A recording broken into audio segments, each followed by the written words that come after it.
y'all doing tonight? I decided it was a decent time to come out, so I'm outside just going live because I don't do it that often. So I figured now I got a chance. I'll just come on here, go live. Brought the old acoustic out. This is a Jasmine satin finish. Just love the way this thing sounds. Has such a nice warm sound.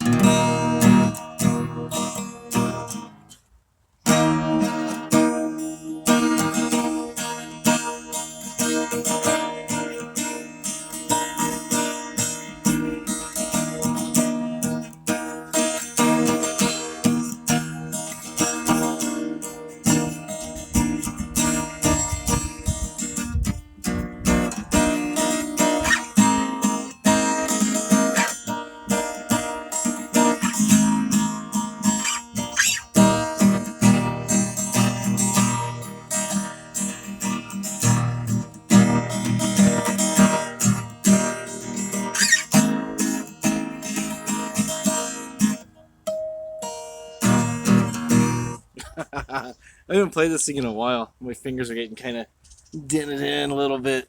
Yeah, action's kind of high on this thing. Need to kind of probably bring it down one of these days. Usually playing electric more than this thing, so. But I figured it's just kind of something nice to do. Just kind of chill out.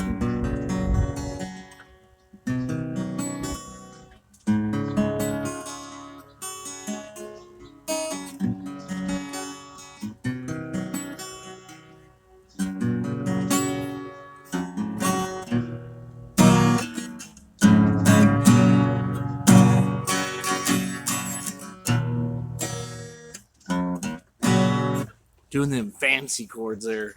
Go for my E minor.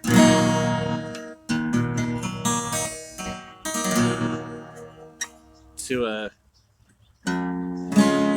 D with the F sharp in the bass. To a G6. I like playing the G6. That's a regular G. I like playing that D note on the second string of the B string, make it a G6. It gives more of a dimension to that. Just really brightens up the sound rather than. I've been playing that G6 for so long. When I play regular G, it just kind of, I don't know, it just sounds a little off, even though it's in tune. And that's the right chord. It just always throws me off. And also you can cheat because like when you play the G6, you got these two fingers just stay there, and you play the G6 like that. How's it going, Big Bird the operator? Yeah, I'm not live too much, so I just decided to come live tonight and do a little bit of guitar playing. So, I'm doing alright. How about yourself?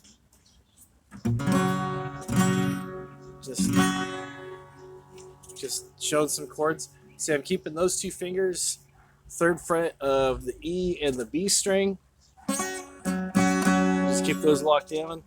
You do your G on top, middle finger, 3rd fret of your 6th string, 2nd finger, or pointer finger, index finger. Why do I call it pointer? Index finger on the 2nd fret of the B string, or A string rather, making a B note.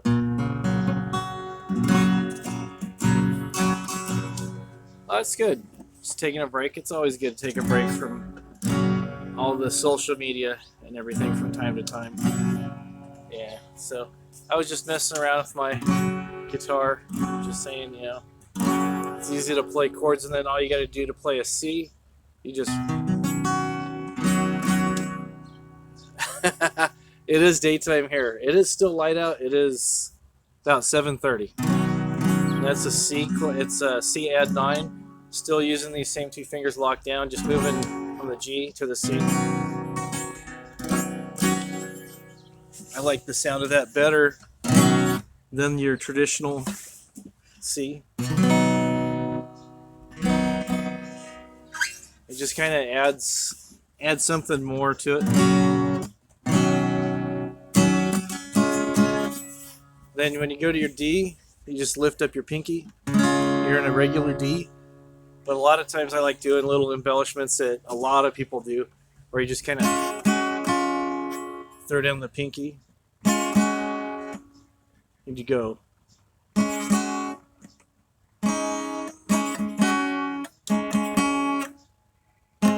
Aha. Yeah, it's kind of, strings are kind of, action's a little higher than I usually like, but so like whatever. San Antonio, Texas.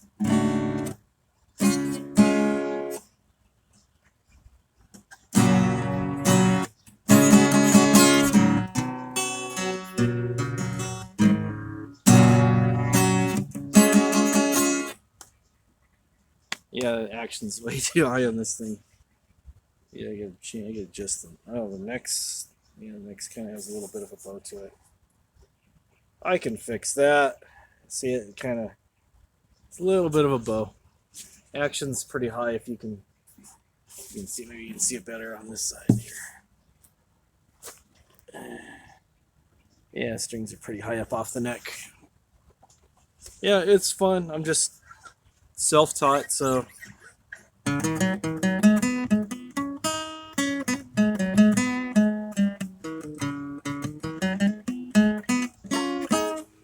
yeah, that's what I need to do. I took some off the saddle already. I need to take a little bit more off there. I didn't want to get too crazy. But yeah, I need to definitely take a little bit more. Yeah, I'm usually playing electric more. I just like it better. Hey, that's cool. You know, it's always fun. I like, finding orphan guitars and modding them out, putting different pickups in them and stuff. Beatbox, cool.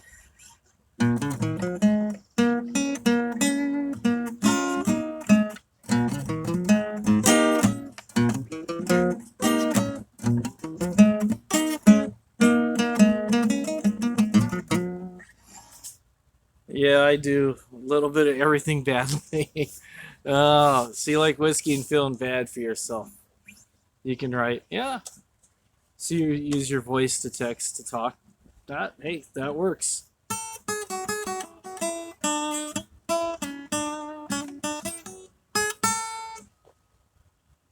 Smoking green. It's been a while since I smoked the green. Quite a few years.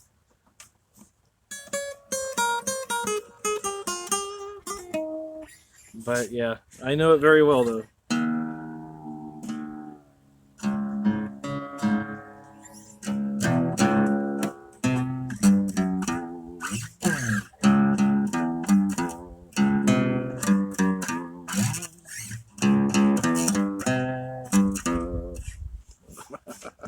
Hate when I mess up like that. Oh well.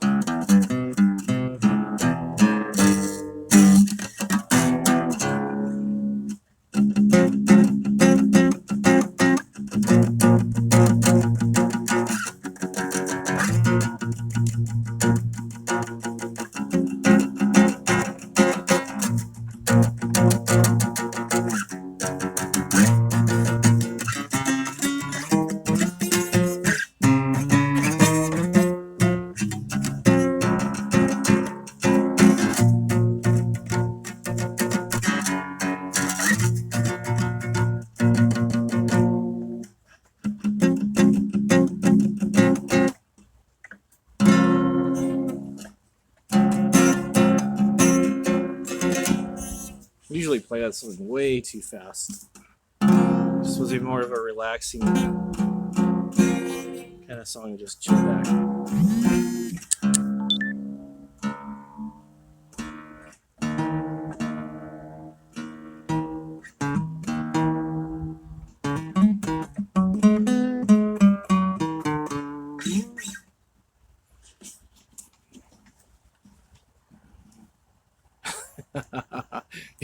There you go.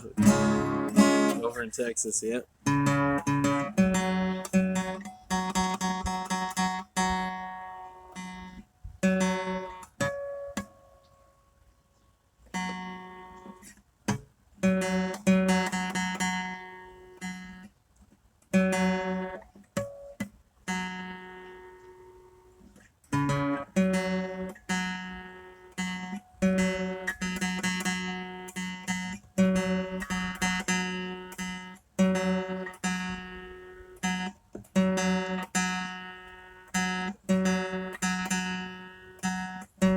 There we go. I like to call that the tuning song. I learned it from listening to Jimi Hendrix and some of the other people. See, like all those guys, they're like, hold on while we tune up. You start playing, and it's like, if it's off, it's like, oh man, I know right away.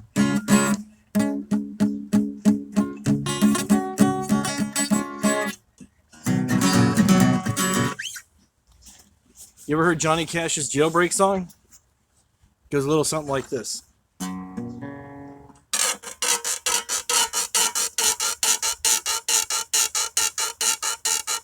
It's probably the oldest joke in the book, I know. It's the sound of filing through bars.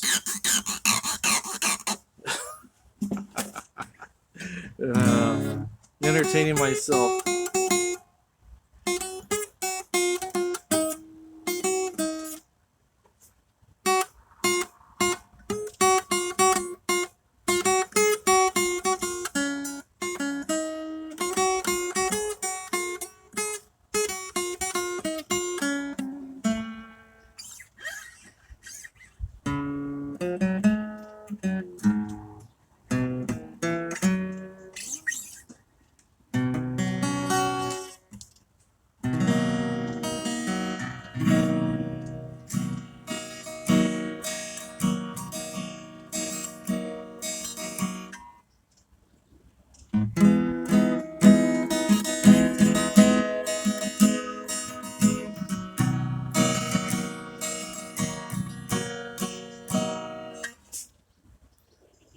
Big old seventh chords.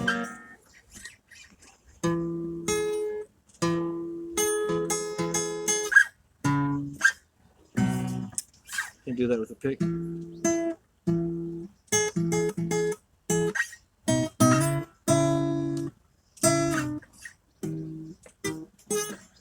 Can't do it with an acoustic guitar either. Can't do anything. I just wash my hands.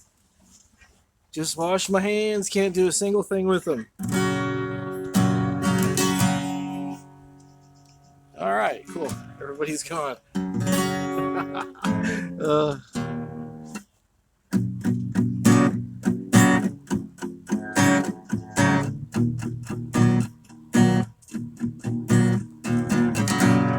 Sitting here alone in my yard. Nobody's listening. Hey, people are here. Hello, Brand Michelle. How are you tonight? It's still on the earlier side. I have a wee bit of sunlight right over there, over yonder. So I figured might as well come out. Oh, doing good. Glad to hear it.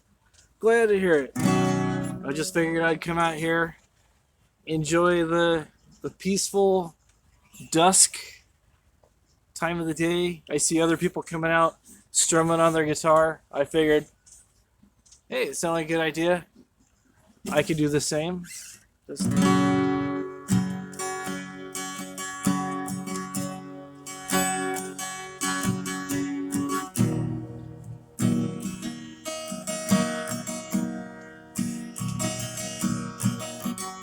Yeah, he did. He did.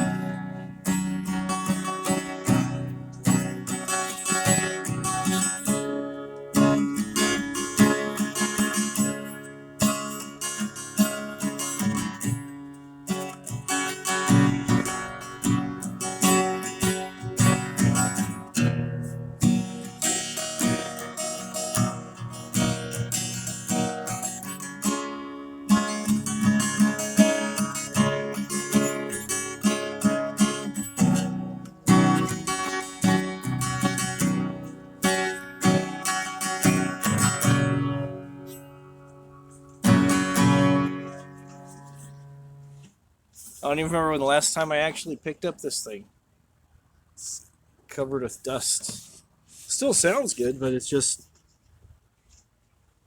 my fingers are out of whack a bit, I guess, with this, I guess I should say. Uh-oh. That's never good. Just noticed my volume and tone knobs are loose and they just can't, you turn them and you don't stop. They just keep spinning. Which means if I spin them too much, I will be breaking the wires inside and have to do microsurgery. And that's never fun. Especially if you don't have to. So I figured. So what else is going on? Your son learned to play in middle school. That's a good time to learn how to play. I taught myself, kind of still teaching myself. I started in high school, hanging out with some friends, picking up some things. A lot of bad habits mostly, but learning the basics and stuff. And then just kind of went from there.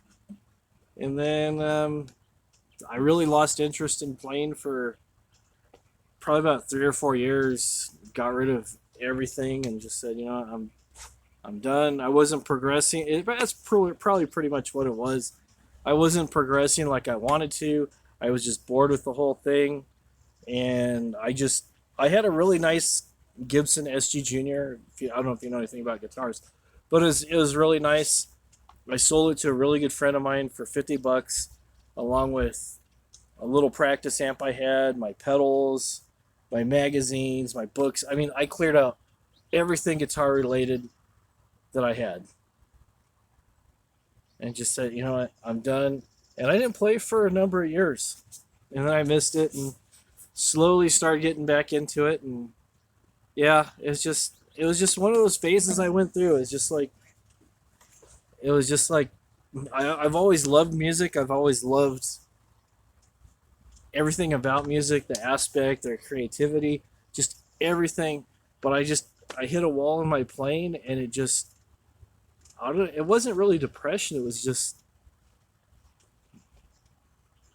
more frustration. And I'm just like, I don't need this frustration. So I had other things to do, and I just figured might as well pass my stuff on to a friend who could use it, and rather than just let it sit in the closet and collect dust. So, but I'm doing all right now. Got this and some electric guitars and some other stuff. So, getting back into it little by little when I find time. Hello, Jenna. How you doing? Jenna Palooza. That's her name. Riding a trapeze is her claim to fame. I don't know anything else that I could say, except I hope you're having a wonderful day.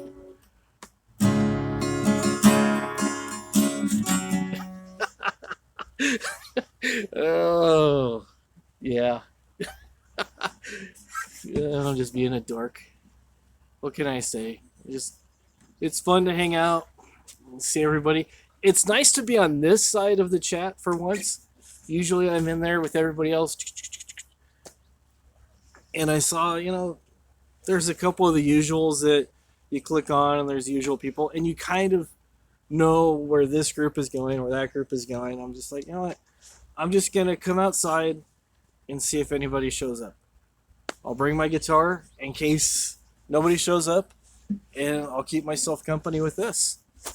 So, but, people have been coming in and out, and right when I pushed the button to go live, I got a notification that says AV's live. So if you're streaming this, AV, how's it going? It's just, there's too much crazy stuff that's going on, and I'm just like, you know what? Just got off work a couple hours ago. Figured, I could relax. Some people like to have a beer after work. I like to do this. So, yeah. I don't know if he's actually on here or not. Sometimes I have the occasional times I try to go live. he'll pop up in there, and I'll go, "Oh, hey, what's going on?" So if he's there, cool. If he's not there, don't tell him we're talking about him. He gets kind of self-conscious. Just kidding. Just kidding.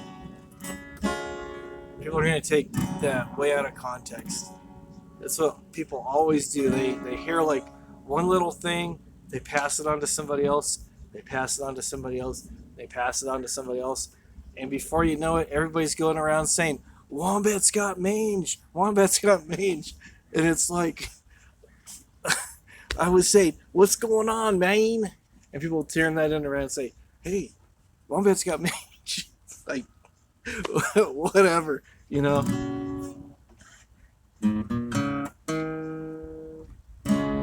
That's, yeah, it's so true. Yep.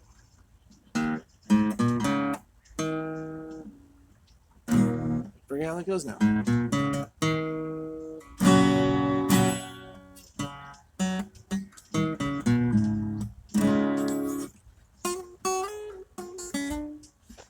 I hate that. I just come out here and start strumming chords, and I think I know a little bit of a song, and then I like totally mess it up and go somewhere else with it.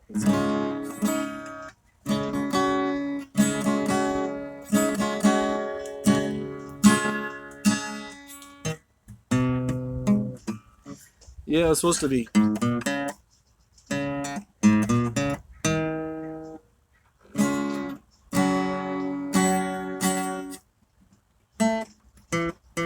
I forget how it goes now.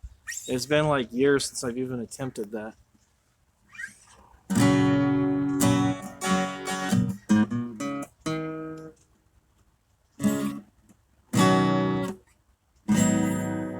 don't remember what it is. I don't remember. I know this.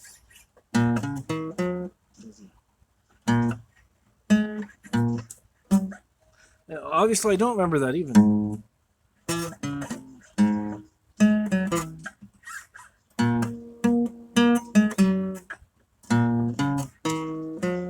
I forgot that too. I'm forgetting everything. That's what happens when you get old.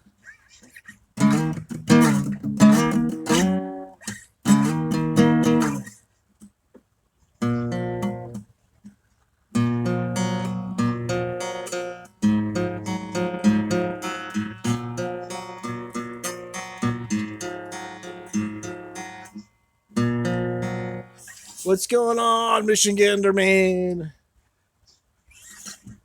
Everybody's coming home.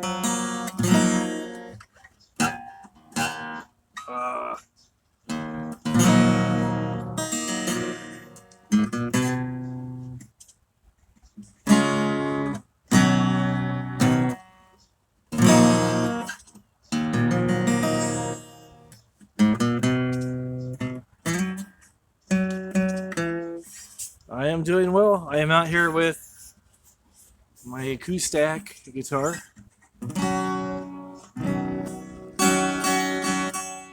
Just strumming away, watching the sun go down, all the birds fly home.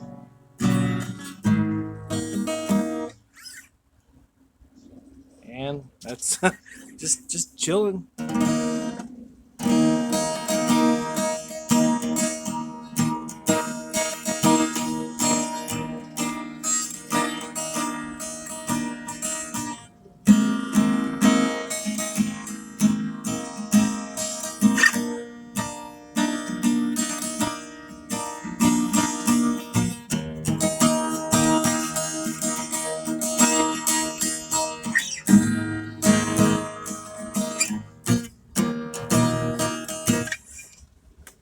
Wish I could think of something really to play, but nothing's really coming to mind. It's just so instead I'm just kind of playing bits and pieces of stuff.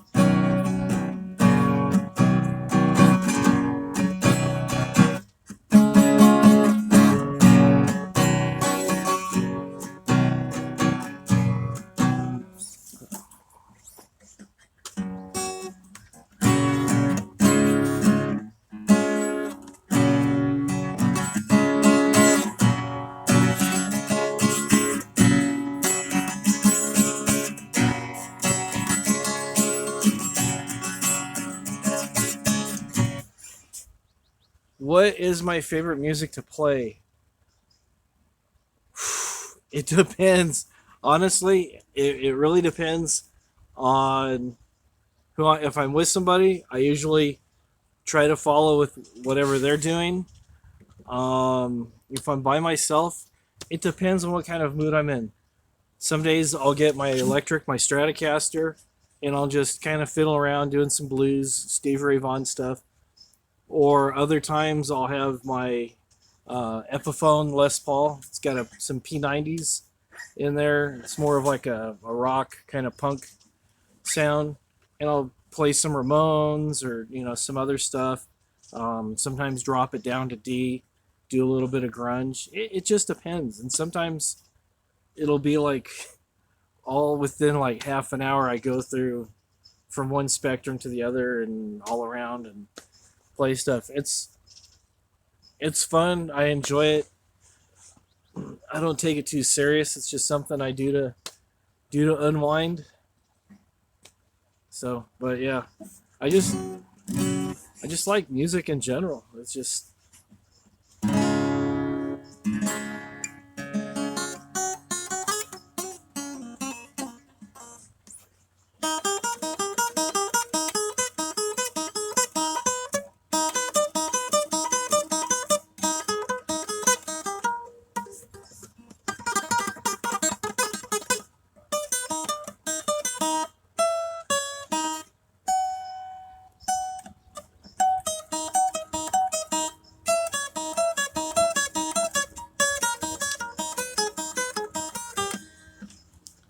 yeah, it's just fun. It's good to kind of blow off some steam. If I'm having a really bad day, it's like I'll go into the garage, fire up my amp, get a really nice. I don't know if you're into music or not, but I have this amp. It's made by a company in England called Orange. It's about 120 watts. Fire that puppy up. It's feeding a cabinet that has four 12-inch speakers in it, and I have a line out that goes from that into a little PA amp that I have. It's only like about 35 watts, but it sounds a lot louder than it is. And it's running a 215 cabinet. So it's like really awesome when I play in drop D. It's just like, oh, it shakes your innards. I laddie, it shakes your innards like you wouldn't believe. It's just like it's so much fun, and sometimes just like you just hold the chord, let it sustain, and just like it's so nice. Yeah, it's so cool. It's just like if I'm playing in drop D, I'll just like and I'll just let it ring. And then there's certain spots where if I stand with my guitar a certain way, it'll start feeding back. Not like an annoying like feedback, but you'll hear the note like start to just kind of waver a little bit, just like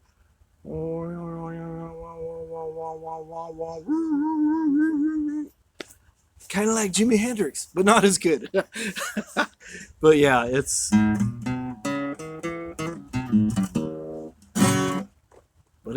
fun, you know.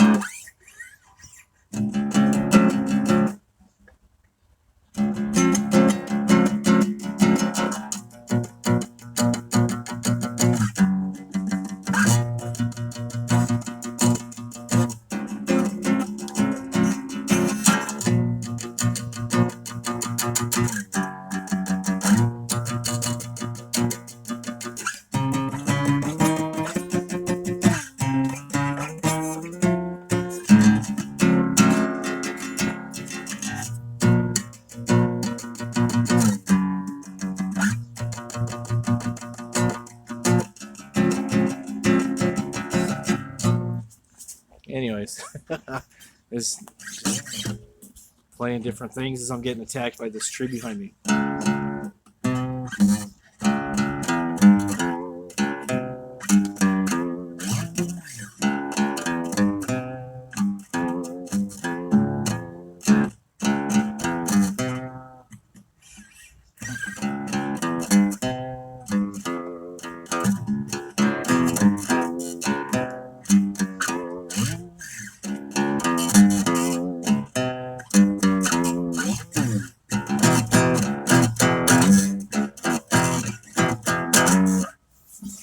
again, just messing around with the drop D, trying to attempt a little sound garden, or sometimes I'll just do stuff like.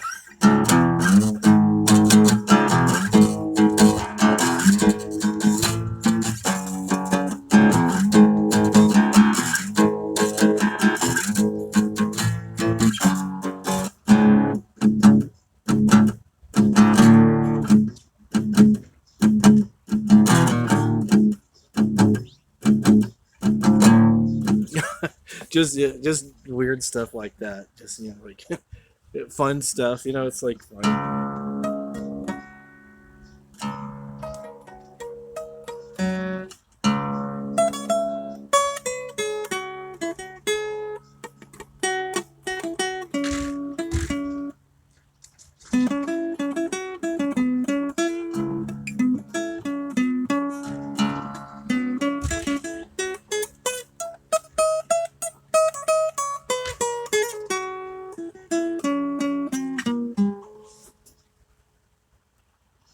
Neighbors are making some racket. I was wondering what was going on over there.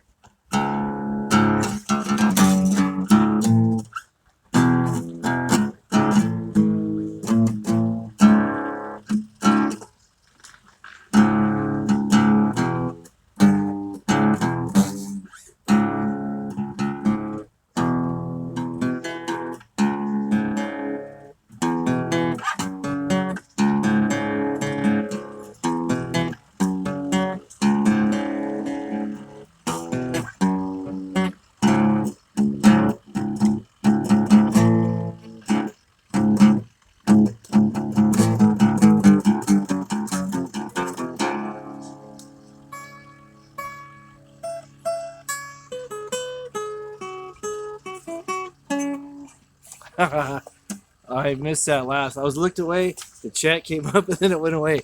Sorry, I missed whatever you wrote. So that's one thing about being on your phone. It never stays where it's supposed to be.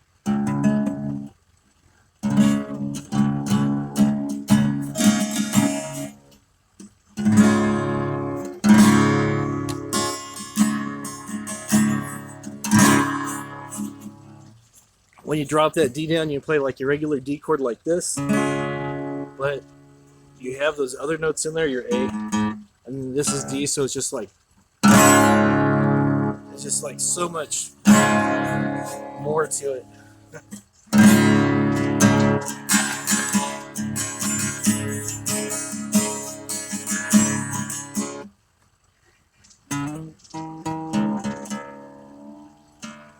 Hello, Miss Quantum! Bang the axe. Yep, banging the axe.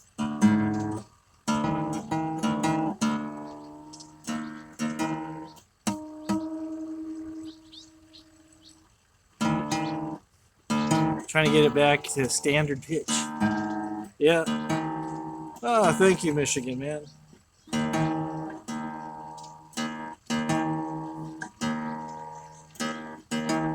Sometimes when the guitar's way out of tune, I like to do what I call tuning by breaking the law. I was trying to explain to Eggs the other night, and I don't think he understood. There's an old song by Judas Priest called Breaking the Law, and basically it's like...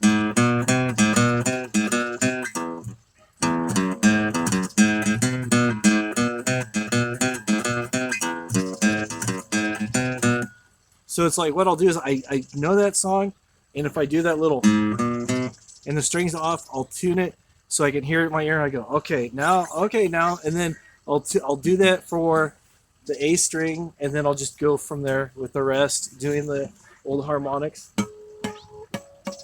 making sure everything's a nice pitch, and going from there.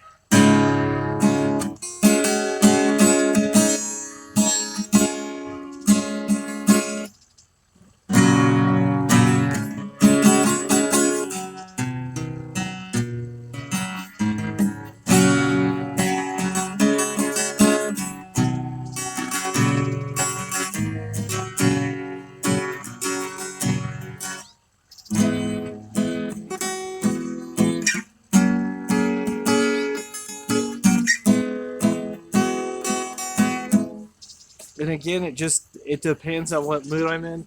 Usually I'll do like power chords, and I'll do like bar chords,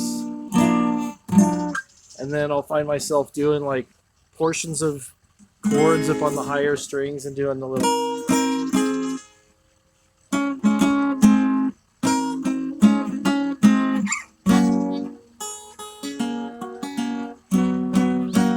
Just just messing around, not really doing anything too serious, you know, just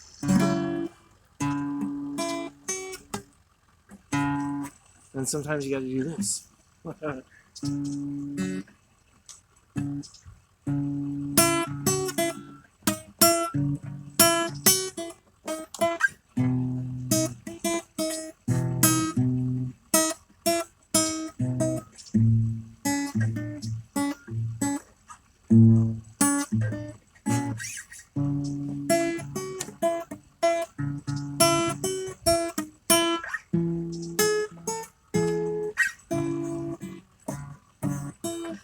Anyways, it's easier to do on electric.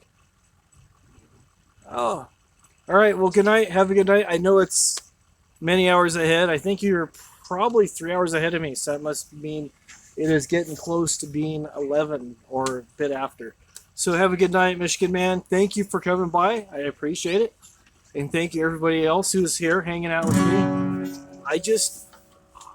I had nothing really to talk about. Oh, it's 11. Okay, cool.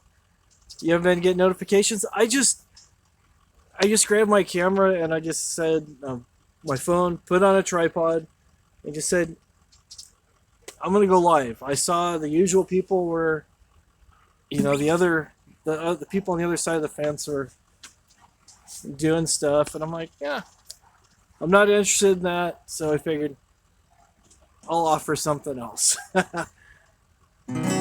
So it's always good to offer alternatives. And the lighting out here is, I don't know what's going on. It makes my head look really, really white or something. I don't know. Neighbors over there beating up on their trash cans.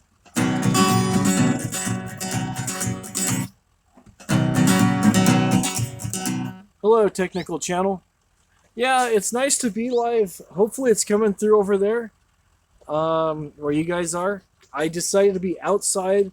I'm probably about 10 feet away from where the router is, so I think I'm good. When I go in the garage, there's like I don't know, it's quite a distance away. Plus, there's all the walls it has to go through and everything else, and it just, I don't know. So, you know, it hasn't given me the warning like it says bad connection like it does sometimes. So I got that going for me. So I figured, well, I got that going, I might as well use up daylight. And it's like, it's crazy because it's getting darker here, but my coloring and the light above me and stuff looks exactly the same as I started, which was 40 minutes ago. So I'm like, I'm not going to knock it. So.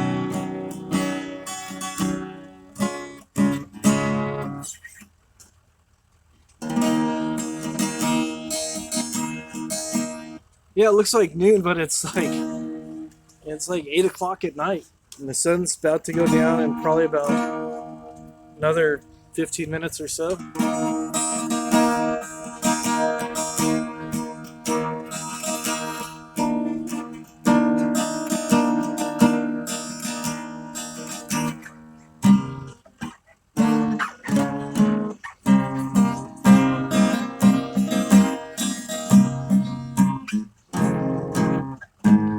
I hate when I forget how to play stuff.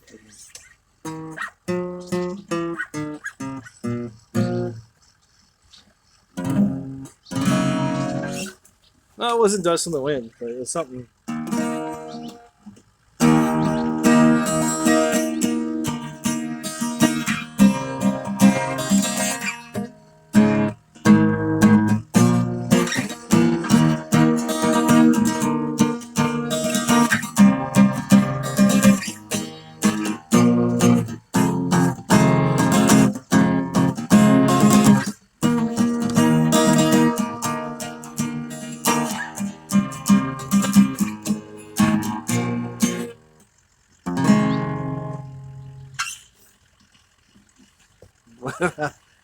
voice.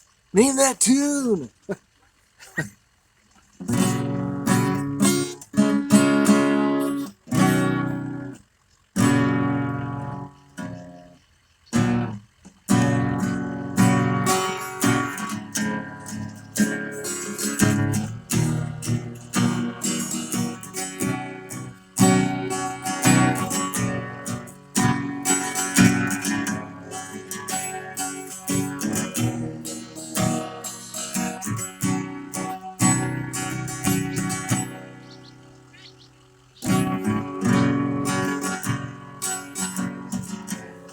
Actually, that sounds better when it's capoed up of just a tad, just a tad.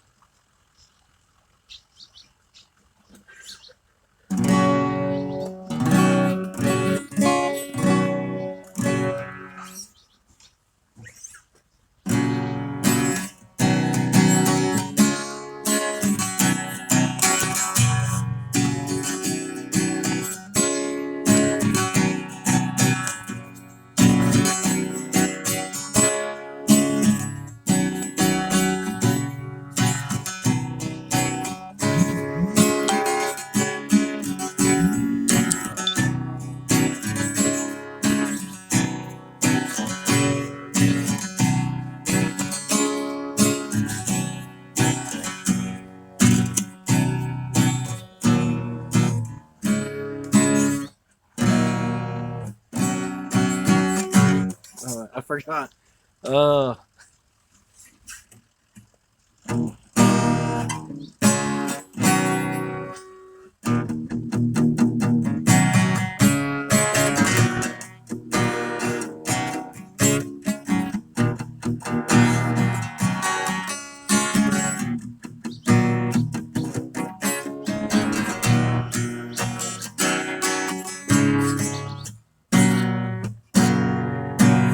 There it is. Forgot the chord on the chorus. Keep on rocking in the free world. I forgot the chords. Ah!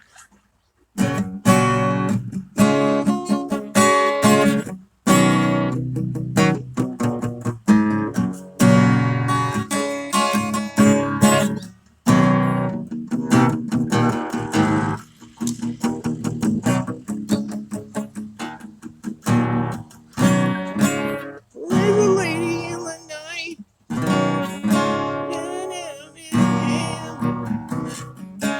I don't know what he's saying. I'm whining best I can.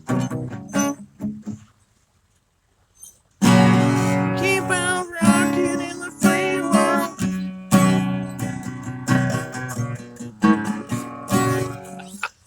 Oh, I've never been a fan of Mr. Neil.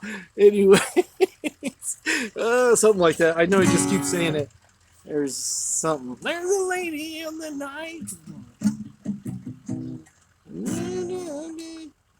Something. I don't know. It's been a long time since I've heard it, so.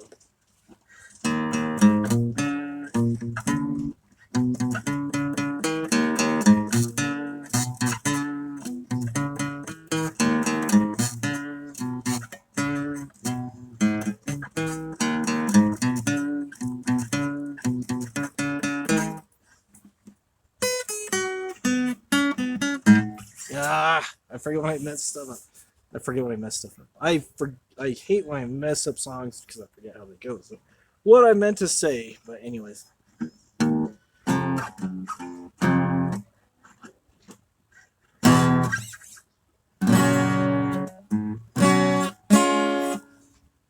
Oh. That's not it. Why am I playing that? She's got a smile that sings to me, reminds me of childhood memories. Anyways, enough of that. I was like going.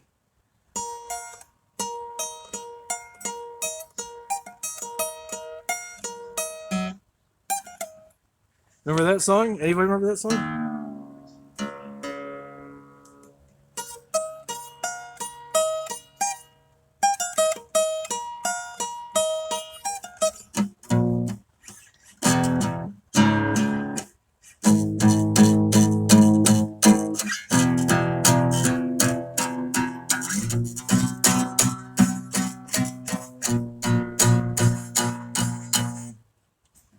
I forget the chords now.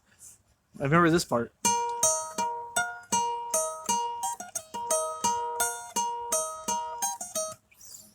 Today's the greatest. They'll never know. They'll live till tomorrow. Not another time. Yeah, rip my heart out before I get up. And it's better on electric. Yeah, it's a lot better on electric. Everything's better on electric. But anyways, yeah.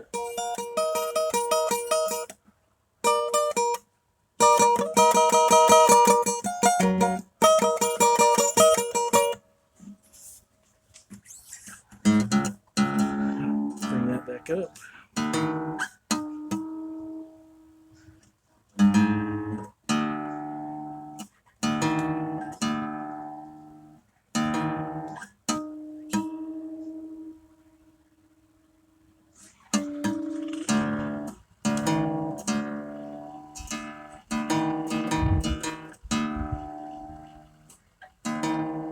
There we go. Good enough for government work or something like that.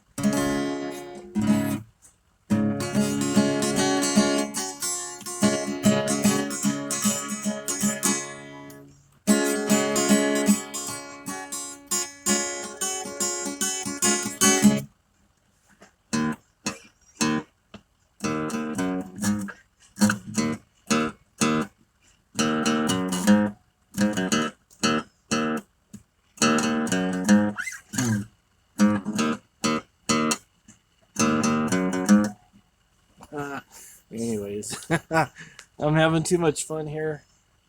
And this chair I am sitting on is putting my butt to sleep.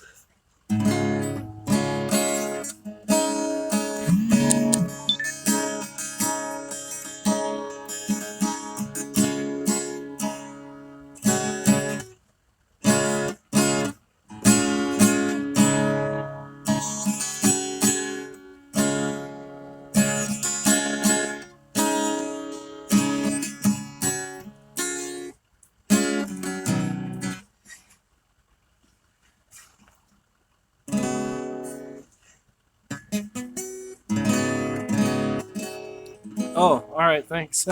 I get a notification. I'm all, oh, I got a Twitter notification. Okay, that's always good.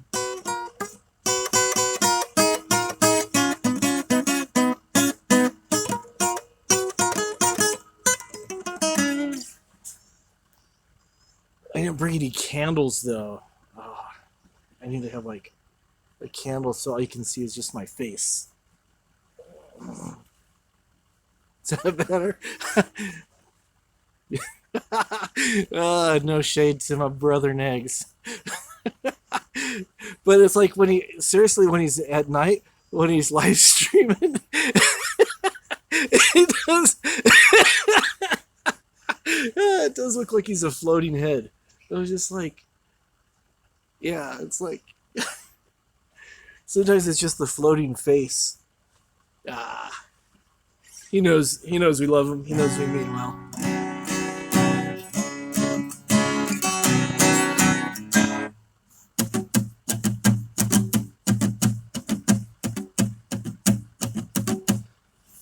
Yeah, I just thought I'd come out here and didn't really have anything to do. Just thought I'd play my guitar. So that's oh, that's it. I was gonna tell stories, but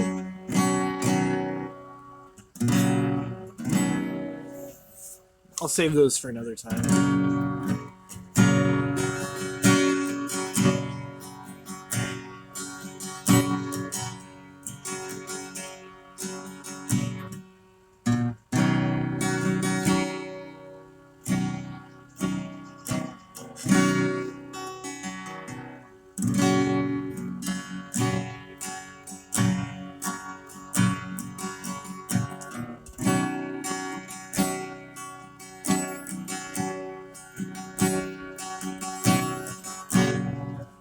Just a nice, cool, chill kind of evening.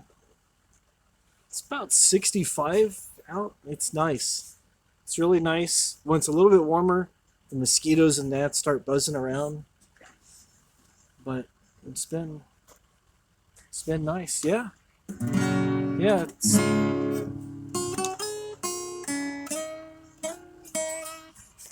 it's always fun. I enjoy it. Just sometimes it's always hard to find the time to pick it up and just do it and mess around with it. So I figured I could do it. ASMR.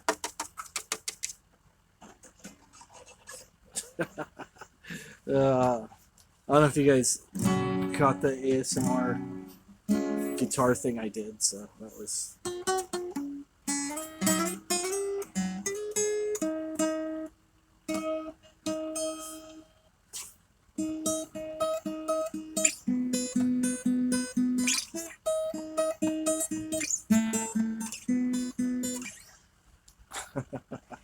Yeah.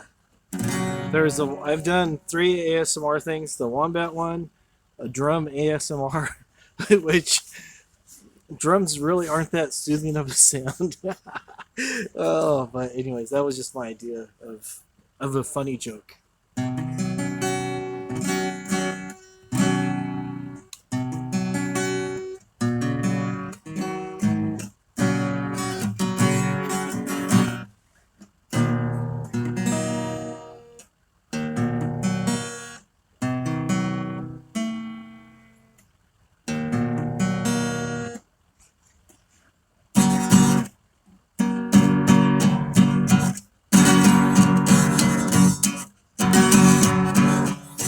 I'm still living with your ghost, only and dreaming of a West Coast. I forget the words of that song.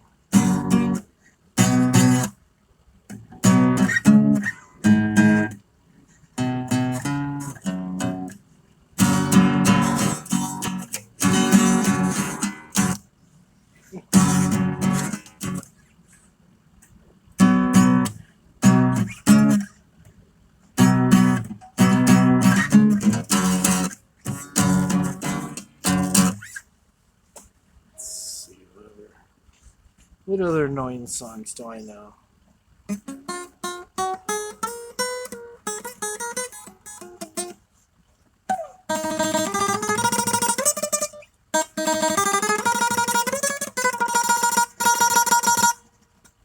This is.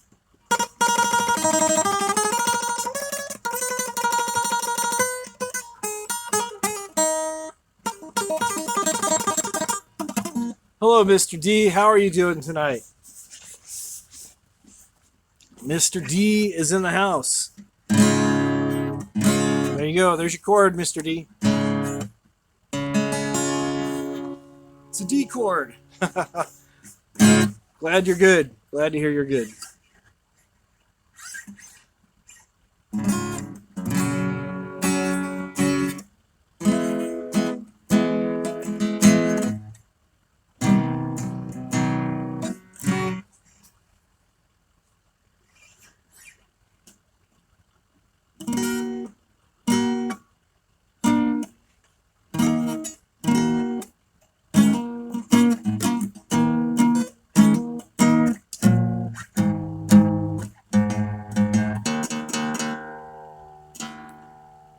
She is sleeping for once. She's been feeling too swell lately, so she is sleeping. So I figured I'd bring this racket outside and let her sleep.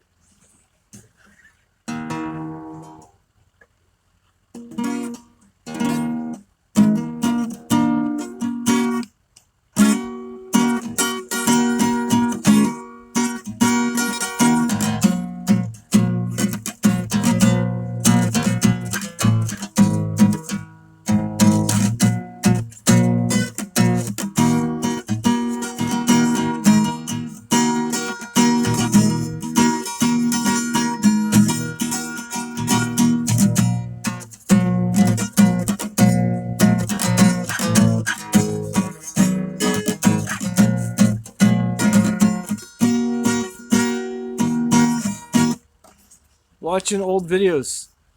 Your old videos, somebody else's, or my old videos? I always tease the guys at work when I see them with their phone out. I go, yeah, I'm turning into the floating head, huh? I apologize. Um, I'll be right back. I gotta get a cigarette. Just kidding.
There, is that better? I don't want to be accused of being a floating head now. Now I'm just blinding myself. Oh, I was on a walkabout. I'm back though. I am back. I had to get the night sun flashlight.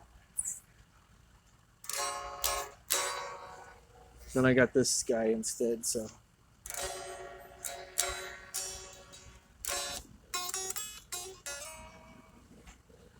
Floating heads, alright. There we go. Is that better?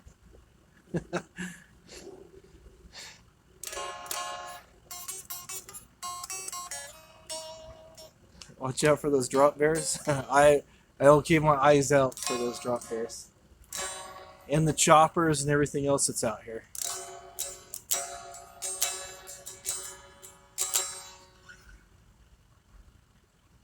Usually about this time I start hearing coyotes coming around. Yep. Start hearing coyotes and owls and all kinds of stuff. Sometimes Bruce is out. That's a bat that lives in our tree. Bruce the bat, like Bruce Wayne. There's actually two of them. There's Bruce and Wayne. So anyways, my son named him.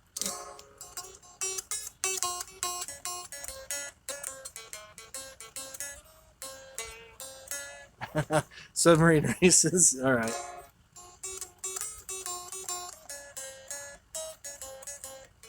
I think the gnats are starting to come out now. I just felt one like try to go in my eye. But that's it.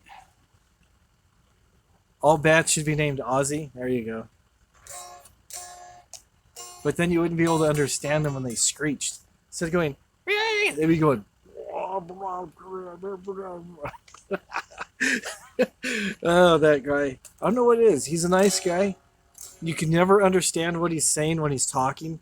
But when he sings, it's like clear as day. It is like totally clear.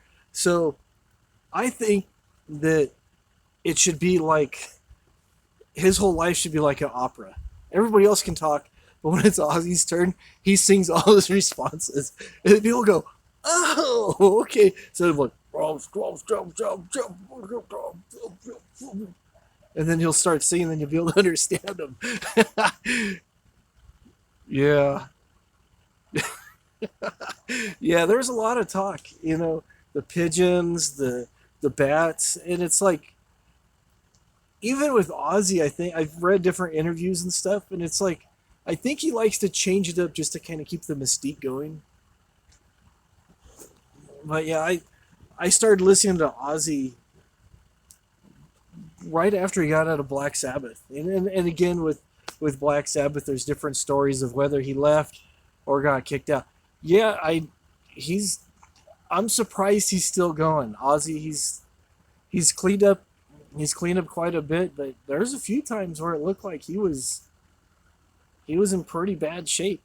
And I know there's been stories that he was actually institutionalized for a little while because of some of his drug use and stuff. So, but he's still going strong, still putting out album after album after. And the guy's been going for what 4 decades now. It's been a long time. Hats off to Mr. Oz. Yeah, he's doing a tour right now. I don't even know how old he is. I'm gonna guess he's probably almost 70. Yeah, Willie Nelson. Yeah, it's like these guys.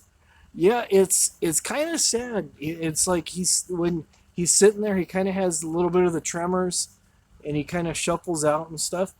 But then when the lights go on, the music goes on. It's like he's a different person, and he's just like it takes like 20 years or more off of him, and he's just singing the songs, and he's able to remember not only how the songs go, but all the lyrics and stuff. For I mean, his whole catalog of songs is just from the early days of Sabbath to now, and it's just like I'm out here with my guitar and I'm having trouble trying to remember simple songs. He's like out there just killing it.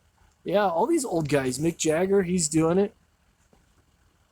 Yeah, Waylon. I remember Waylon said he was going to outlive Willie, but Willie's still going. Willie. When I heard about Willie, I was like, nah. And then I started thinking about it. I go, okay. The guy's just like way too kicked back. It was like, wow, this guy's pretty mellow. He's like way, way, way mellow. Yeah, the Hollies.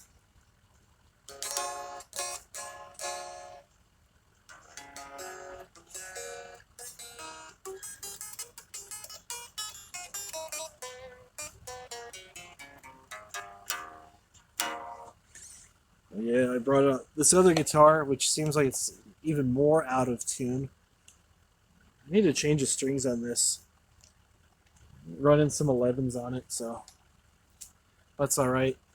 This one, I liked this color. This is actually like a automotive color. It's LimeWire, I think is what they call it. It's House of Colors.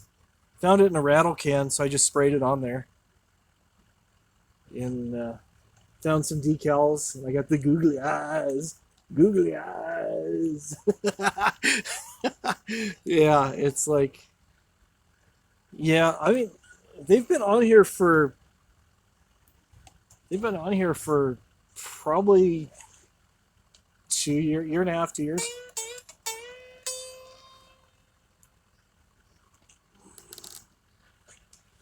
They've been on here for a while.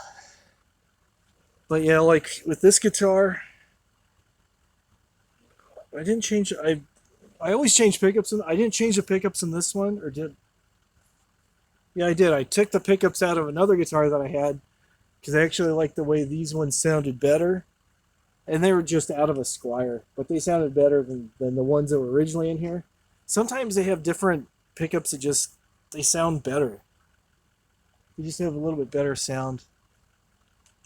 And then instead of having, I don't know if you guys know anything about guitars or not, but rather than having like a slider switch, you can see where the groove is still there. I just drilled holes, put individual pickup selectors so I can have them all on or just one. This one corresponds with each of those. Volume, two tones, I think I disabled one of the tones, so I just have kind of a master tone. I was gonna put a kill switch, and then I was thinking about putting a humbucker in here and doing a coil tap, and I just never got around to it. So, but whatever. But I do keep the covers off the back. You can see the color a little bit better.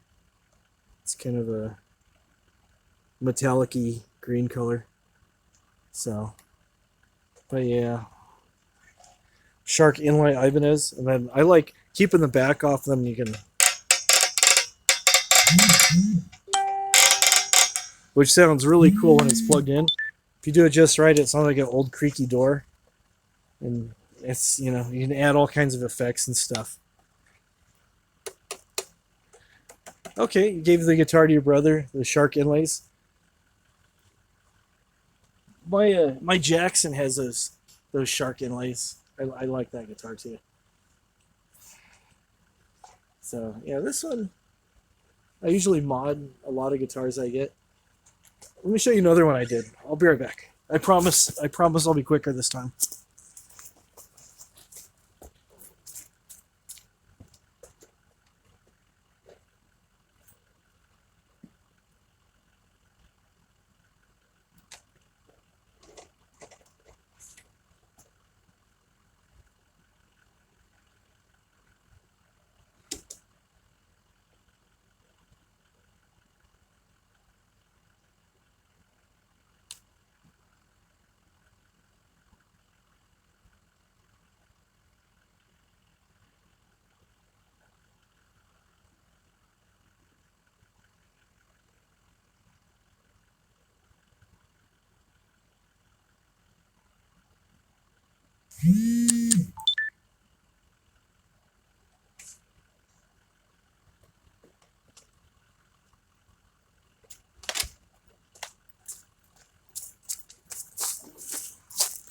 See, that wasn't so bad.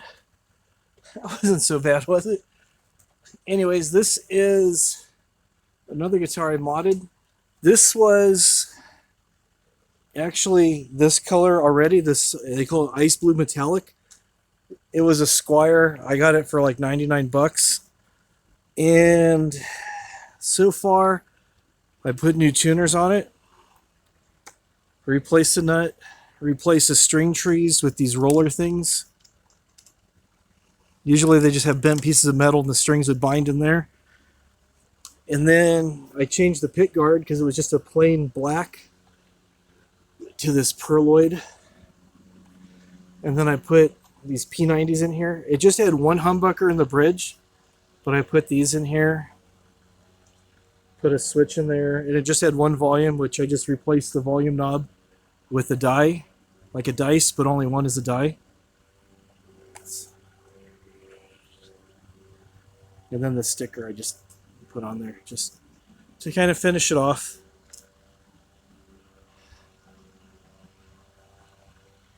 I'll have to check that out. I've got a couple other guitars that I try to do stuff to. I can't really say I'm in the process because I started them, I want to say about 4 or 5 years ago. I'm actually embarrassed. Started steampunking a couple guitars and just got distracted with other stuff. But yeah, like I said, I put strap locks on here too. So he's custom building guitars. I just find orphans. I get them real cheap, and then I just kind of customize them to my liking from the ground up. That's cool. That's cool. I admire people who do that.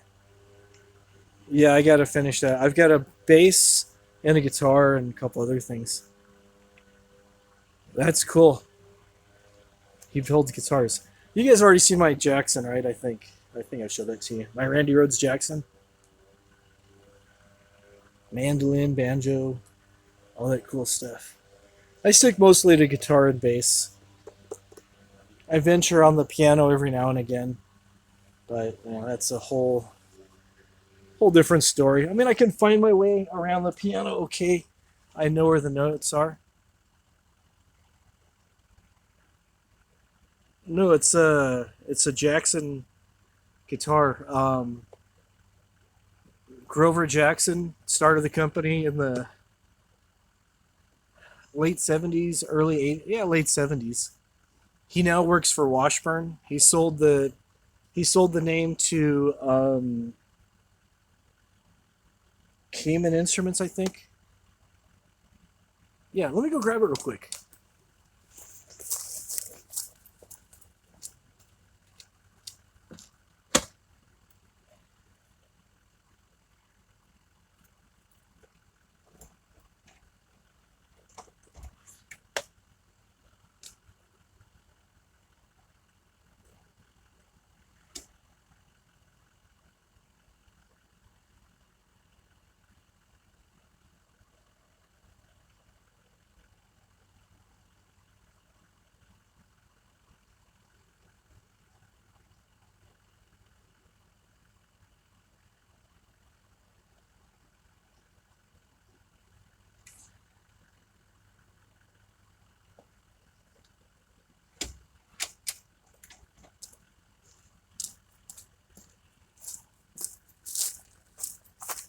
All right, I am back. I, I could move you to where my collection is, but my collection is in 3 different rooms. Some are packed away. So, yeah. Anyways, this is my most recent acquisition, the Jackson guitar. No, I'm not going to drag out a steel guitar. Don't have one of those. But my Jackson. Randy Rhoads, shark tooth inlays. This is what they call the Tuxedo Edition. It's black and white.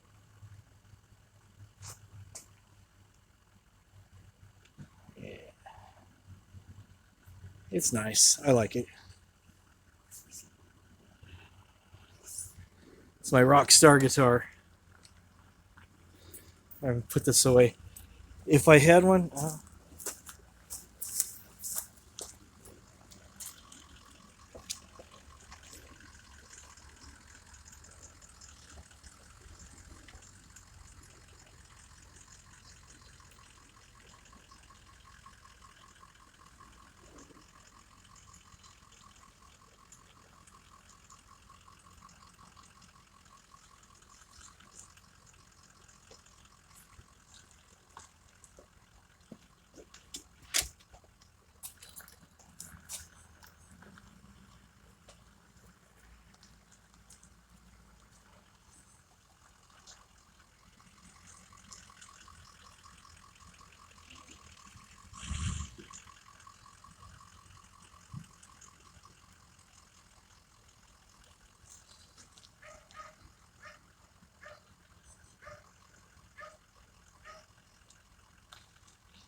Sorry, guys. I'm back. Took me a while to dig it out. But here's this. Can you see it? This is one of my steampunk projects. This is a bass guitar. Bring the light over so you can see it a little bit better. So it looks like steel, kind of copper mostly. Made it look like it's all aged and chunks of copper plate riveted together. So I gotta put it together. Yeah, it's been a fun project. I just gotta finish it up. So Yeah, thank you. Yeah, the thing's all wood. This is just done with paint. This is a hammered copper paint, and then I just hit it with some flat black in areas and kind of smudged it around a bit to give it that patina finish. Still haven't decided whether or not I was going to go into the grooves and around the rivet heads with some green to make it look like, you know how copper gets when it corrodes. But it's been like this for a while, so maybe you can see better like that. But yeah.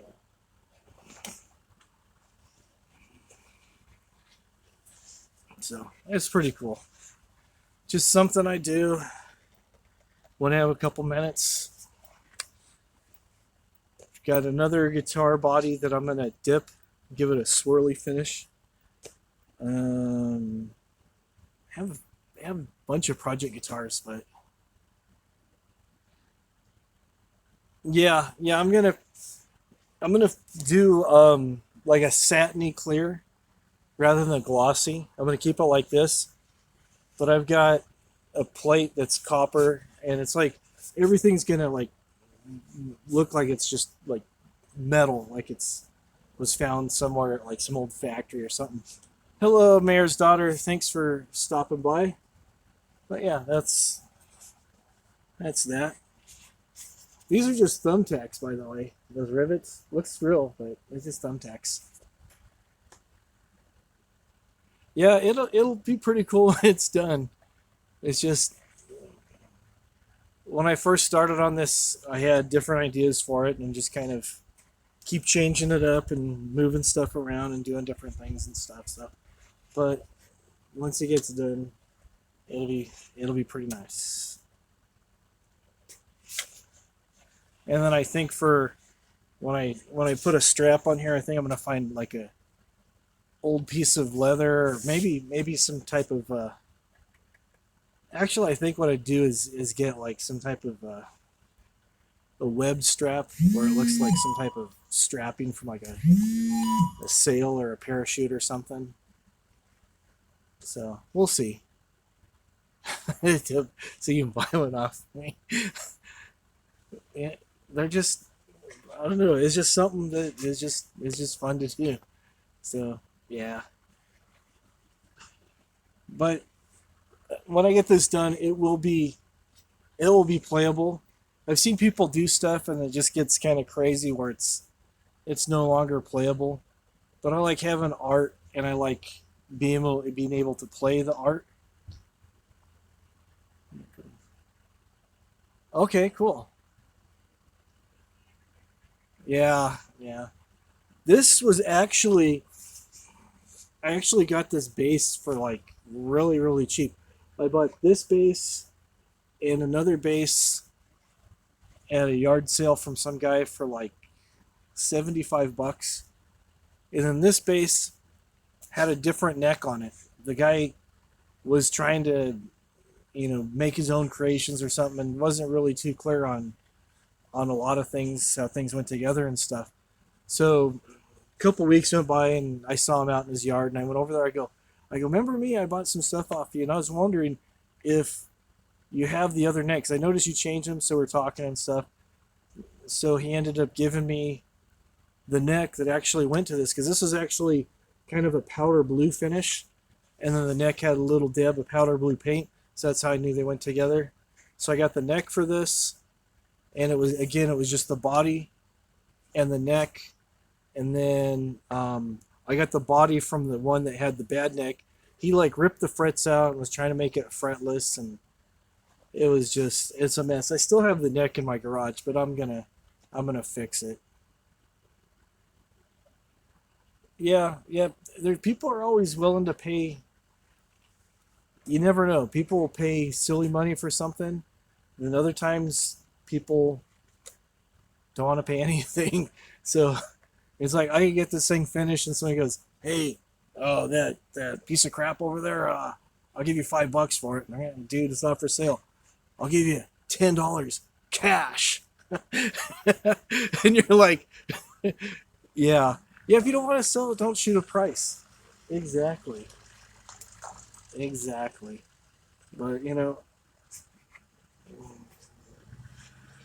nothing. Oh, there we go. Finally got my first notice of things. Oh, I was joking. Oh, now I gotta fix it and send it to Quantum. $10. Oh, but yeah, sometimes people ask crazy money for something. Another neighbor was selling a John Deere tractor, and he was selling the tractor itself for like $12,000, and it had some. You could tell it had some use on it and stuff. And he had the brand new list price for the tractor was like 14.5 or something. I don't even remember it was something like that.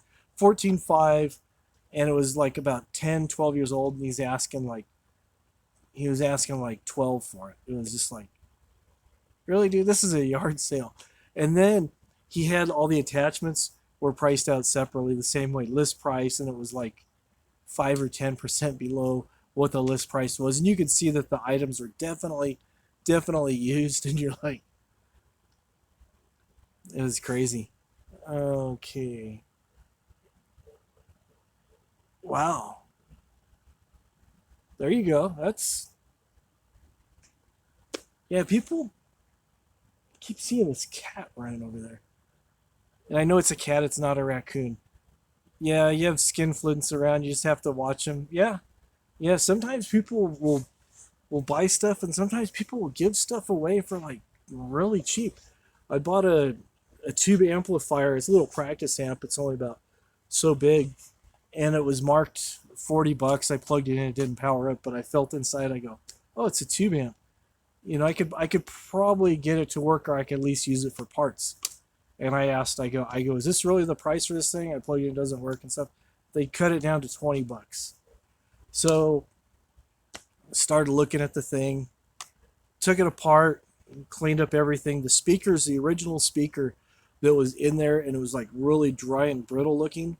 So what I did is I took some lemon oil and I soaked the speaker down like crazy. And you're gonna say, dude, you're gonna ruin it. No, I soaked the speaker both front and back with lemon oil and let it dry. Let the lemon oil soak into the paper of the speaker cone for like about a week. And then I went out and I did it again and let it dry for about a week. And then did it again for like about the third week. Cleaned up everything, dusted everything off before plugging it in. And I noticed on the front panel there's a fuse holder that part of it was missing. And I'm like, I wonder if this is all there is. So always go with the simple stuff first. So got out my trusty soldering iron, undid the fuse holder, went to Radio Shack when they were still in business, just a couple years ago. Bought a brand new fuse holder, made sure I had the right amperage fuse for the amplifier, found a schematic online and did all my research and stuff. Put it on there, flip the button, lit up, look at the back, tubes slowly start coming to life. I go, are you kidding me? Are you seriously kidding me? And it just goes, I mean, it's only about 10 watts, but it was like, it sounds so cool. It's just one preamp tube and a power amp tube, and it's only about 10 watts through a little 8-inch speaker. And I started doing more research on it because the guy who had it actually stripped the front of it off, so you can't really. There's some markings and stuff. It's probably from I'm hearing birds in this tree behind me. It's actually from the mid 60s. I started doing some research and tracing different things down, and I saw that one went on. It was either Reverb.com, which sells a lot of used stuff, or is eBay.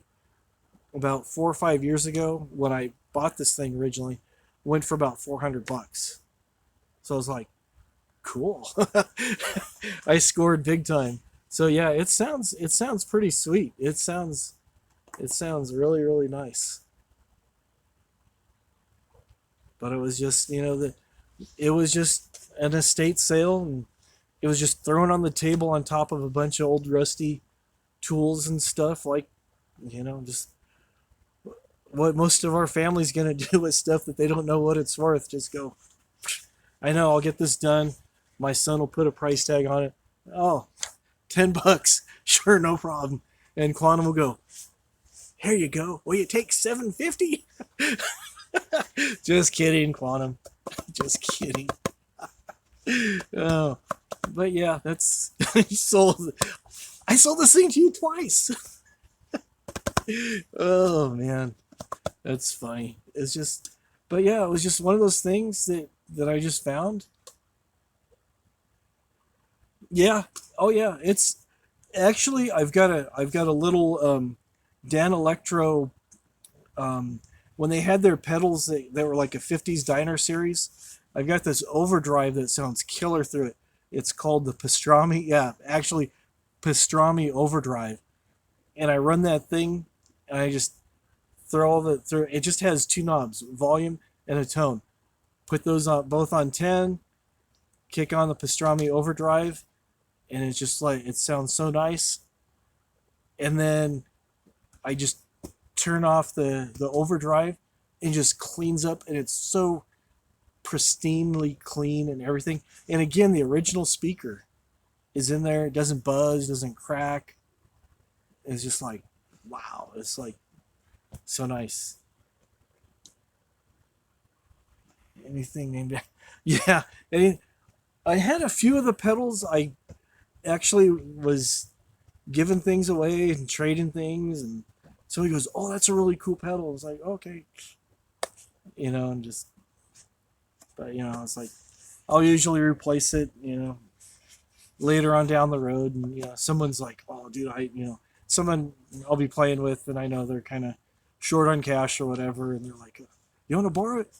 Oh, yeah, okay. So I let them borrow it, knowing that I'll probably never see it again. And when they try to give it back to me, I go, "Nah, dude, you can just go and keep it," and then they're blown away. So it's cool to be able to do stuff like that, because I'll usually find the pedals cheap enough where I can afford to clean them up and pass them on to somebody else. Do I have a Line 6? I do not have a Line 6 pedal. I actually prefer individual pedals. I did pick up a Digitech RP7, the one with the valve in it. I got that thing for like $50. I know they list for like about $150, $200. Brand new, I think they're like $4. Those are pretty cool. I really like the Electro Harmonics stuff. Out of all my pedals, those are probably my favorite brand is Electro Harmonics. And I know people go, "Oh, those are not true bypass and stuff." Whammy pedal, I don't have a whammy pedal, but I do want to get the pitchfork that Electro Harmonics makes, and that is a nice pedal. I don't know if you've seen, if you should check that out. If you know anything about pedals, you should check it out online. The pitchfork, it goes, I think it's just one octave up and one octave down, and you can actually blend them so you have both. You can have an octave up and an octave below, along with your regular guitar tone. I'm not camping, Tina. I'm just trying to be like Negs, being outside. I'm just outside my back door. But yeah, but it's pretty cool. The pitchfork, like I was saying, it's really cool. You can set it up so it sounds like you're playing like an 18 string guitar. It's like wow. Check it out on YouTube. You can also hook it up to an expression pedal, and you do similar things to the whammy where you're playing and then you drop it way down. It's pretty sweet. It is really, really nice. So, live streaming. Crikey, I'm live streaming from the bush. And the outback, the Joeys are going crazy around here, let me tell you. Gotta watch out for that Tasmanian devil who comes spinning about. No, it's just doing something different. People were telling me I was a floating head, so I got out the day sun. Now back to the music on Walkabout. Thank you for calling Walkabout Radio. Good day, mate. When I get tired, I start mixing up my accents. And it's like, it'll go like Scottish, and then Irish, and then Australian, and then English, and then all over the place. Crikeys! Yeah, the Aussie voice, it turns Irish very quickly. Yeah, I know. It's just I've been around. I've got a lot of Irish people in my family, so it just kind of comes naturally. And sometimes when I'm not thinking, I used to hang out with somebody that I worked with that actually had that Michigan, Wisconsin, northern Pennsylvania kind of, oh, hey there, don't you know, tone to their voice. So so every once in a while, I'll say something. I'll tell my son, oh, you want to get that box over there for me? And I'll go, hey, you want to get that box over yonder over there? It's like, did we just go to Chicago? Chicago, home of the Bears. Ah, Bears. Or if you're into basketball, Bulls. Yep. Chopper. Yep. I was gonna say.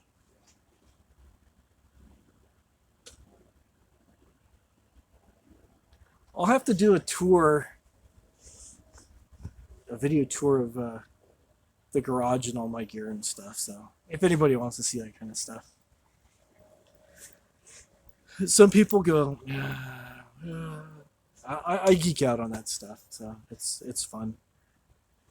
I look at all my little colorful pedals, similar to the way an artist would look at his paintbrushes and his palette, all these colors that you can create.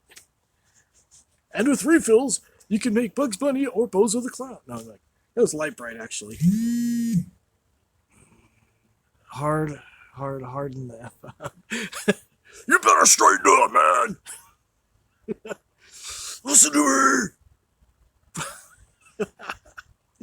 me. Yeah. Yep. Yeah. I have to straighten out my stuff and so you can see what it looks like. I would take you guys in there right now, but I know as soon as I go like about 10 feet away from where I am, it'll start like buffering and stuff. I think it's probably buffered maybe 2 or 3 times. I saw the little red bar come up for a quick second and then go away. So hopefully it's not buffering for you where you guys are at. It seems to be going smoothly. Your garage is a mess. Yeah, my garage is a mess too. I share it with my son, and he's got projects and stuff. Joey's on the loose. Joey's are bad news, man. I'm ready for him. Crikey, Joey, I'm ready for you, mate. You guys ever see that one video where the kangaroo had that guy's dog in a headlock, and the guy went over there to get his dog, and the kangaroo's like, "You want a piece of this?" And the guy just socks him in the face, and the kangaroo's like, like that wasn't supposed to happen. Oh, you haven't seen it? It's pretty funny. It's like I feel bad for the kangaroo. He was trying the kangaroo's like trying to choke out his dog, and he's like, "No, come on, really?" So he goes over there and he takes care of the kangaroo. He just gives it a quick tap. He's like, bam, and the kangaroo's like, and he's just kind of dazed, like, that never happens. Vegemite sandwich. Vegemite. Do they got Vegemite? I keep thinking of Marmite, but that is the other one. A giant Roo was trying to get into someone's house. Yeah, they get kind of crazy. And then I'm sure you guys have probably seen pictures and videos of that one that's like really buff and he's all flexing and stuff. I'm like, dude, really? Let me fix this for a second. Here we go. Yeah, I keep getting messages and they kind of hang up at the top of my screen there, and it's like, it's bugging me. I know, it's bugging me all the time. I see it right up there on the screen, and so I get it off there, and I don't want to see it. It's not really good when it's right up there, up yonder. Crikey, Joey's come around. I just throw a Foster's out, and it usually chills it out right quick. Yeah, they like the Foster's lager. I don't know what it is. Keeps them on an even keel. Marmite. Yeah. I actually have a thing of Marmite here. I've actually never tasted the Vegemite nor the Marmite, but I have them. I was gonna do something with them. Well, originally I bought them to play a trick on my son because he likes Nutella, and I was gonna kind of like sneak some into his Nutella. We do stuff like that to each other all the time, but yeah, I figured I could do the Marmite taste test or the Vegemite taste test or something. I don't know. Yeah, there's lots of interesting things. You had both. You'll pass. That's what I hear. It's just yeast or something. It's just like really salty is what I've heard. It's gritty and salty. So it's like, all right, whatever. But been doing various food reviews. People say, hey, can you try this? Can you try that? And then, or I'll just be out somewhere and go, that looks interesting. I'll give that a whirl. And that's usually what happens. I'll see something out there and I'll just say, let's give it a shot. Let's see how it tastes. Oh, the banana and mayo. Yeah, it was better than I thought it was going to be, but still it wasn't all that great. It was like, but I kept it down. I did keep it down. It did not come back up like Joey, but I think Joey was just kind of doing what Joey does. And it's, that's why he has all the followers he has, and that's why I have all the followers I have. Yeah, I did keep it down. I have a couple more MRAs to do.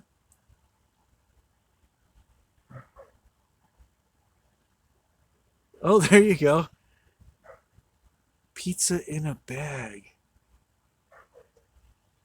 Sounds interesting. Pizza in a bag. I'll have to keep my eyes open for that. Some stuff though, you just know is going to be bad. I've seen some of these guys where they go to Dollar Tree or 99-cent store or something. Oh, all right, pizza in a bag. Okay. Have to check it out. But like some of these guys that get like meat from like the 99-cent store, nah, I'm not going to do that. It's like eating stuff that's weird is one thing, but eating something that is going to introduce parasites into your system is something entirely different. And some of the stuff that they show before they cook it is just like, nah, I ain't going there. I'll eat some crazy stuff, but again, like I said, I draw the line when it comes to parasites because those things really suck.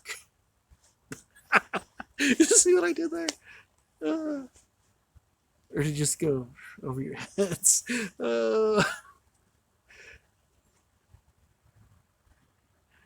Yeah, I don't want to eat water beetles either.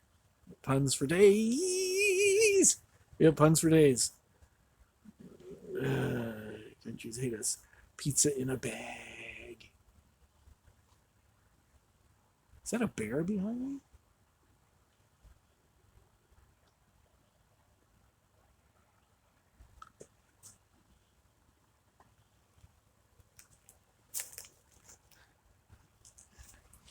Ha ha ha! Got you guys.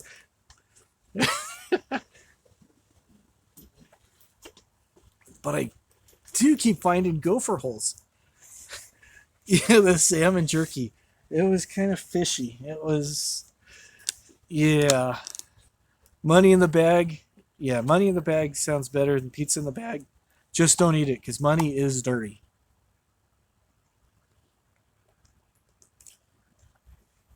You don't know where it's been.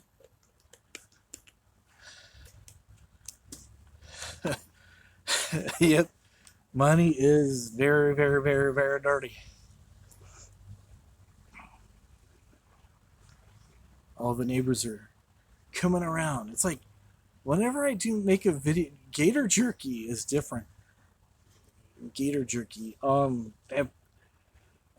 would guess that would probably taste like beef, but I know someone's gonna say it tastes like chicken because everything tastes like chicken except for chicken. Chicken tastes like something else. Everything tastes like chicken. except chicken. No, it doesn't taste like beef. Does it have its own unique, exotic kind of taste? I would imagine that the gator would probably be a similar texture to like steak. Oh, it has a weird flavor. Okay. I guess it just depends on how you do it. I've had ostrich before. Ostrich was pretty. It's pretty interesting. It's pretty good. And frog legs. All right, Mr. D. Oh, you said gotta get some. Gotta get some of that gator turkey. You guys, you guys ever seen Swamp People? Most of the people talk, and there's one guy, I think his name's Troy, and he's all, and then the subtitle says, Troy is telling us that he set a trap for the large crocodile that he saw swimming over there, over yonder. He has 5 pieces of chicken that are on there. And he says they're going to come back later about 10 o'clock to check the traps, to make sure the traps are clean. I guarantee. It's like, I'm glad they have subtitles. I don't know if you guys ever seen that show or not, but yeah, it's like, it's like, wow. Oh, wow. I know we were talking about him earlier, but maybe they should have subtitles on for Aussie. So actually, I did see some of the episodes where he's going to different places cross country with his son Jack, and there's been a few times where they put the subtitles up, and it's just like, thank you. Now we know what Mr. Osborne is saying. Oh, we definitely know what Mr. Osborne is saying now. Jack, first time went to Alamo, and I don't remember. It was many times ago, and supposedly I urinated on the statue, and people got really angry at me. I don't know if they're gonna wish me or not. I don't really know. Yeah, yeah, dueling banjos in the background. It's always bad when the banjos start. Keep paddling, don't stop, keep paddling. Yeah, it's always bad news. Bad news. Oh man.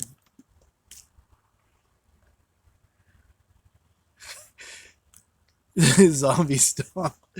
Sharon! Or you can hear him when he says Jack. He's like, oh, Jack! The time this Black Sabbath, and me and Giza, we over here and had some relationships over at the local shop over here, the pub place, and then no one knew who we were, so we could just kind of sit and eat in peace, and then we later that night we played, and then he saw us. Or something like that. It was just like, okay, interesting story, Mr. Osborne. I feel bad for people who have to do magazine articles, or actually like online articles now, but when they used to have magazine. And I'm sure they take recorders with them and record everything he said, and they'd have to listen to it like about 10 or 15 times. Go, what? And they start writing, and they go. It's a good thing we have computers now, because when they used to have typewriters, they'd have to like start writing their story and then rip it out and start all over, because they thought he said one thing and he said something entirely different. So, but now they do that.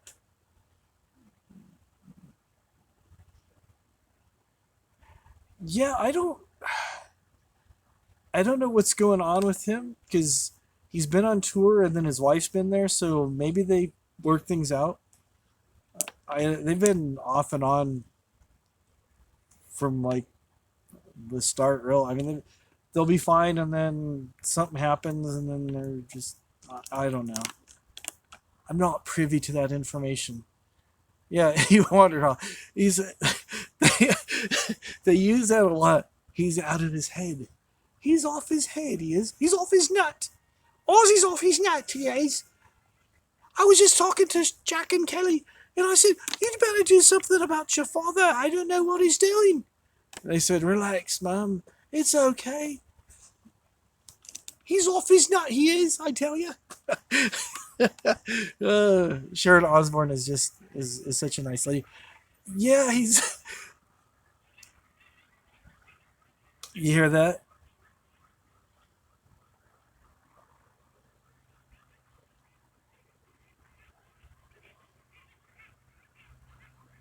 You hear the yelping? Those are the coyotes. They're coming to eat a wombat.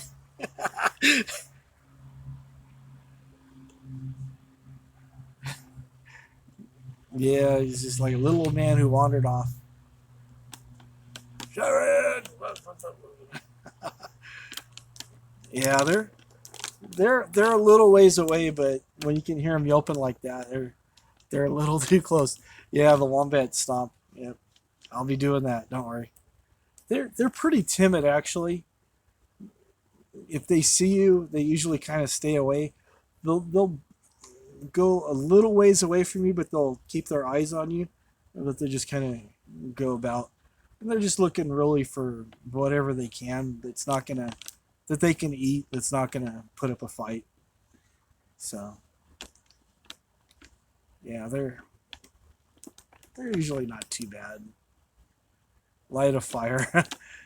Yeah, my grass is so dry though. My whole yard would just go, and it would just be like a second. Whoa, that scared me. Did you hear that? That was an owl. Did you hear the owl screech?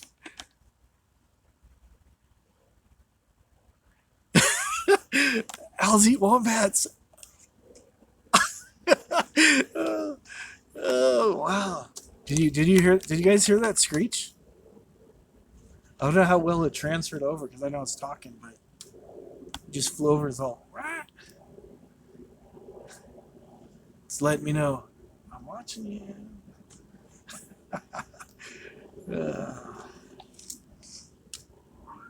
drop bear is coming. National Geographic.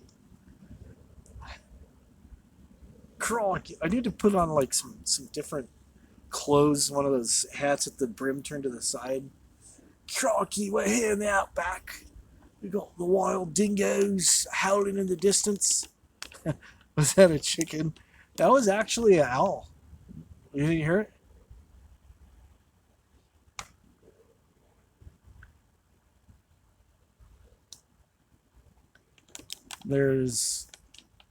We have some palm trees and there's baby owls up there that are screeching all the time.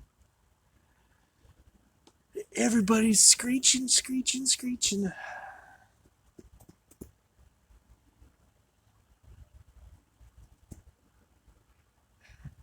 Woo, woo. Yeah, it's better. It's better when they're going whoo hoo, because you don't hear them. You'll see them as they go by real fast, but you won't, because we have the barn owls here, and they are so stealth. You don't hear them. You see them, and then when they're flying and they screech, it'll make you jump out of your skin because it's like you're not expecting it. It's like rah! You're like, whoa, hey. Oh, so I tend to not wear my wombat suit outside when the owls are out because I know they will mistake me for a mouse and they will eat me. They will. We had a barn owl they came down our chimney a few years ago. So we had a screen in there so he didn't get all the way through. But they don't want to suck my blood. They just want to like eat my innards. They just want to go and pull my belly open with their beak and pull out all my intestines and just because that's what they eat. I've seen them. They eat roadkill all the time. They eat roadkill. Blood, it's like, nah, it's just part of the thing. But they're after your innards is what entrails. That is what they're after. The kidneys, the intestines, the spleen, all the soft sweetmeats is what they go for. At least that's what I'm led to believe. They like all that stuff. They like all that tender stuff. Appetizing. And what's really nice here is we're pretty remote, and the squirrels around here and the rabbits aren't too car smart. Squirrels are really bad for getting picked off by cars. So you'll see a squirrel laying out in the road. And what's really bad is sometimes his relatives come not to pay their respects, but to have a wake. That's right, they're chowing down on Uncle Charlie. It's the grossest thing I've ever seen. And as they're doing that, cars will come, they'll scatter, then they'll come back. Sometimes they'll be out there just chowing down on one of their dead relatives, and then a car will hit them, then they'll be there. And then after that, you'll see the turkey vultures coming down. Those things are ugly. I don't know if you've ever seen those. It looks like a big giant crow with a really ugly red head. They'll fly, they'll circle around, and then when they land on the pavement, they'll like hop. And usually they'll travel in like threes, I've seen, at least around here. Don't too often see them solo, but usually like in groups of three. Yeah, and the crows and we've got ravens up here and all this other stuff. So it's interesting and scary.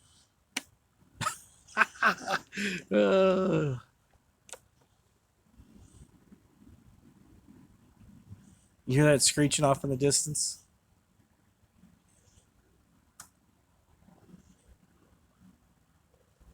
Those are the babies.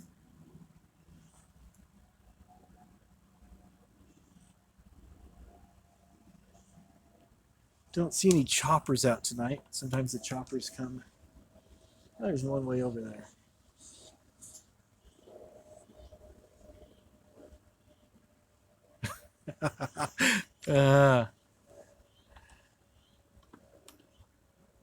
Yeah, we've got raccoons around here too. So yeah, we've had to do a catch and release with those guys a few times. Man, do those things stink. They are so musky. Last time we caught them, we had them in a cage. We had to put them in the back and then rolled down the windows and took him like about 5 miles away. Yeah. Hey, what's up, AV? I'm just hanging out here, doing the floating head thing, waiting for the coyotes to come get me. Dabbed a little A1 steak sauce on my neck and got some pork chops around my waist. So, shouldn't be too much longer. It should be coming out pretty soon. Just kidding. Yeah, we got coyotes. And the owls are flying over, screeching. I think they're gonna have a tug of war. I think the coyotes are gonna pull me apart, and they're gonna eat most of me, and my innards are gonna be left for the owls. So, yep. And my light keeps flickering. It's like it's gonna go dim pretty soon. There's an owl right next to me.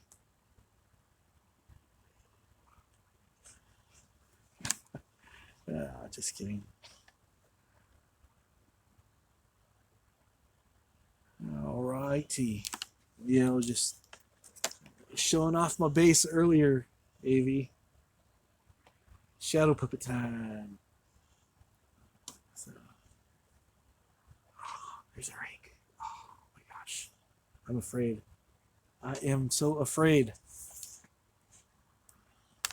Actually, there's birds in this tree behind me, and I keep hearing them move around. And I hear rabbits walking like real close by me. I'm like, whoa, hey. I'm afraid. Yep. Yeah, I gotta finish it though. I really gotta finish it. It's been way too long just kind of sitting and It's gonna do more with the back, but I just figured just leave the back like that. So. But the front is the part that people see. So everybody's on live chat. All 6 of you. All 6 people. My people there. No, not going there. Not going there.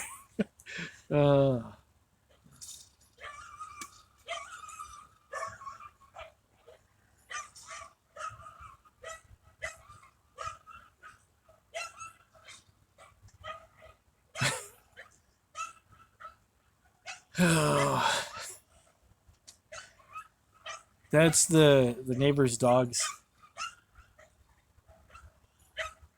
I think they're just barking. I don't think coyotes haven't got them yet. Yeah, I think I'm gonna go in. I'm not afraid. It's just I know everybody has stuff to do, and I appreciate you guys. The dingo got him. Come on, dingo! I'll crack your skull wide open.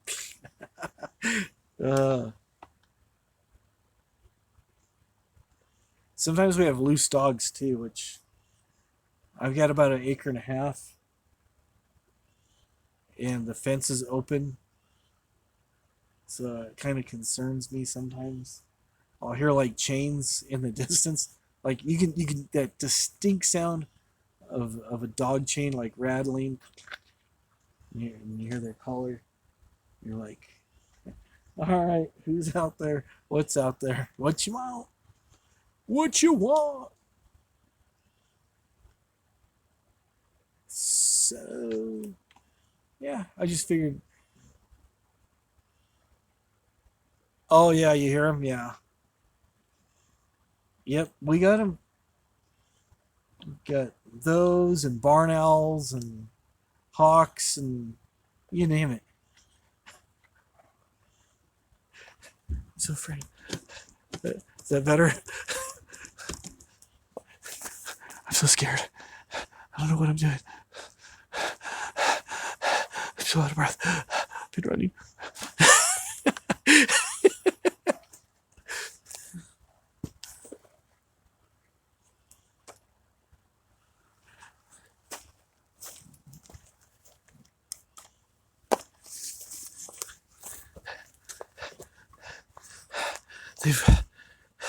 They haven't got me yet. I'm still here. I don't know what to do. We've been running all night. There's all these things in the trees, and I don't know what to do. I don't know where everybody's at. I'm here by myself. I'm frightened. I want to go home. Oh no, I just peed my pants. Oh. Is that good enough for you?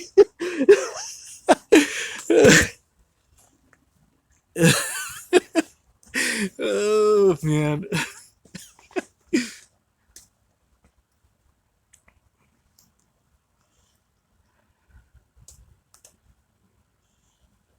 Many moons ago,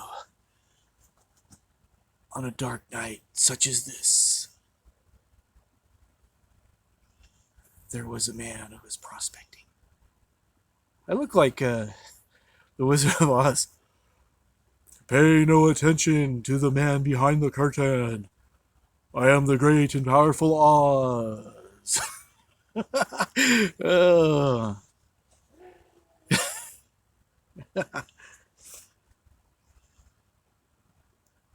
Where were you on the night of June 19th?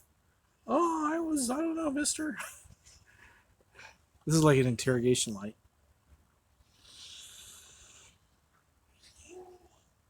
It's a bright light.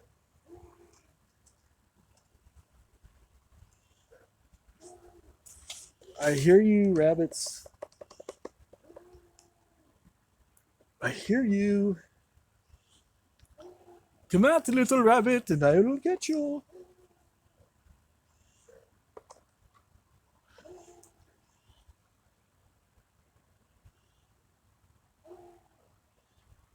Sometimes if I shine my light up in the tree, they screech more.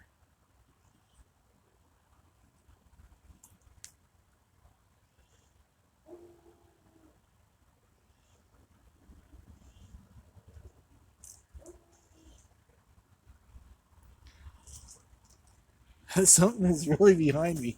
Oh man.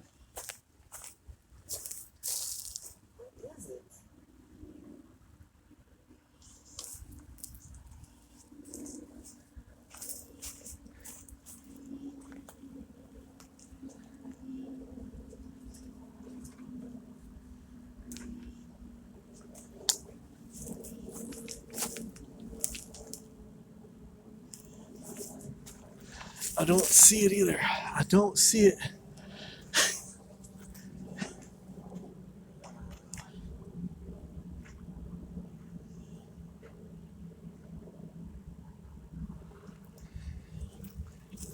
Yeah, I thought it was pretty funny too. I pee my pants. I'm so afraid. Oh, oh, there you go. Yeah, that that could really really liven things up. I'm sure. Peeing on a fence, electric fence. You can pee on any fence as long as it's not electric. I've only been employed a week. I still haven't gone through the training. I haven't read the training manual yet. I'm hearing noises. What do we do?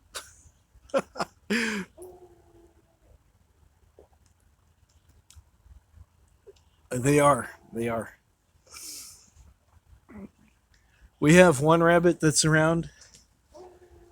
He's a tough rabbit. I call him Vincent after Vincent van Gogh because he only has one ear. Yeah, it's if you're missing an ear and you're still around, you're a fighter. Let me tell you. Yep. So he goes over and he listens with his good ear, his only ear, mind you, but still, it's his good ear.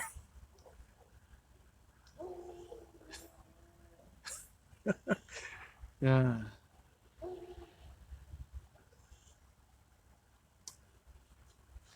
It's nice and peaceful out.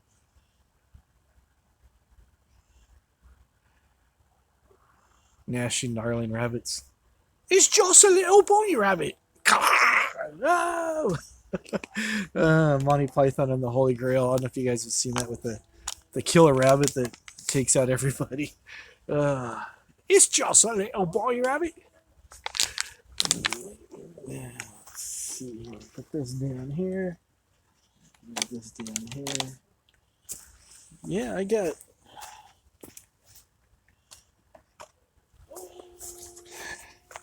I don't know if you can see it too well, but I'm like in the outback. It's like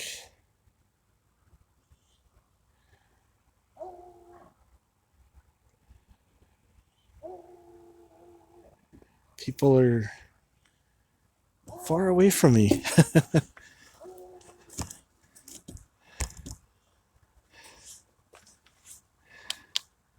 It's merely a scratch.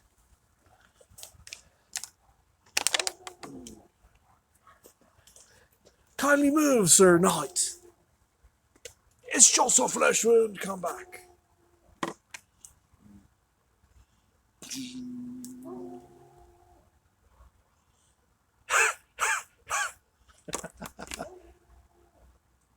Yeah, there's you're probably hearing the bloodhound behind us. He's kind of old, and yeah, he does sound like he's wheezing when he's barking. He'll go, "Arr, arr, arr."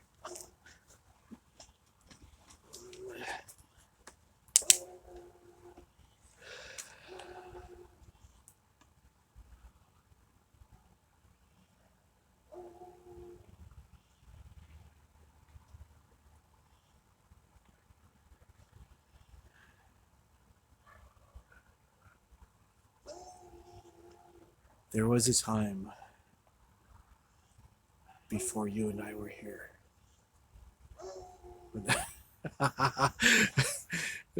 Three channels, and then they shut off the station because it was late.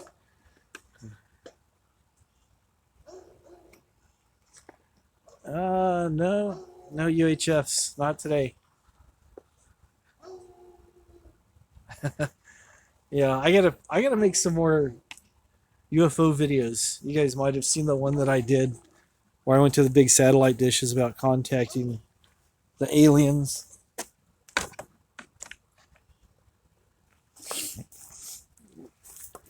But I got some more stuff I want to do with that, so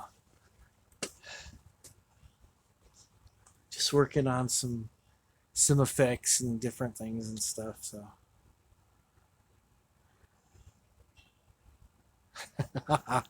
oh man. So yeah, it's nice just to hang out and yeah. 3 channels. Stop broadcasting at night. Those were the days. You know.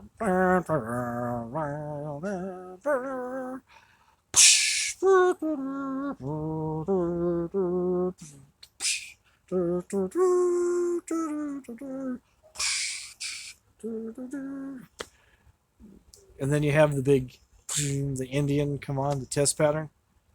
You guys remember the test pattern? You guys, yeah? Yeah, okay. And then if you got up early on a Saturday morning, you turn it on, you see the color bars, and you wait till those color bars go away before your favorite cartoons came on. And you're waiting and waiting and waiting. And the next thing you know, you see it start to fade out. And then you see Old Glory up on a mountaintop in the breeze. And they start playing the Star Spangled Banner. And then after that's finished, they give the call letters of the station. And then boom, your cartoons are on, and you start your day with a bowl of cereal. Yep. Sylvester the Cat. The Bugs Bunny. You know, we've learned so much from Bugs Bunny. You know, so much about culture, classical music, pranks, practical jokes. You know, all from a cross-dressing rabbit. It was amazing. Super Mario and Barbie cereal. I don't remember when I first got cable. We went without cable for a long time. We had like the satellite boxes and stuff. DirecTV. You guys remember DirecTV? What am I saying? That's still current. On TV, Select TV, Stars, the Z channel. I'm just aging myself right now. You used to be able to get like these bootleg boxes. And sugar in a bowl. Do all kinds of stuff. MTV, yeah, MTV. That's back when they used to actually play music. They'd have blocks, and you could kind of set your day by what the block was going to be, and you're like, okay, this is going to be this type of music. I want to see that. This is going to be this. And you're like, yeah, I don't really care too much for that. This is going to be this. It's like, and then this and this, and then and if you were smart enough, you could set your VCR to record that sucker. I haven't watched MTV for ages. It just became like everything else. It's just like it started off good, and then Duran Duran. Would that be Girls on Film? Mr. Craig? Girls on Film, taking a picture. No, maybe. I don't know. Stopped watching it in the year 2001.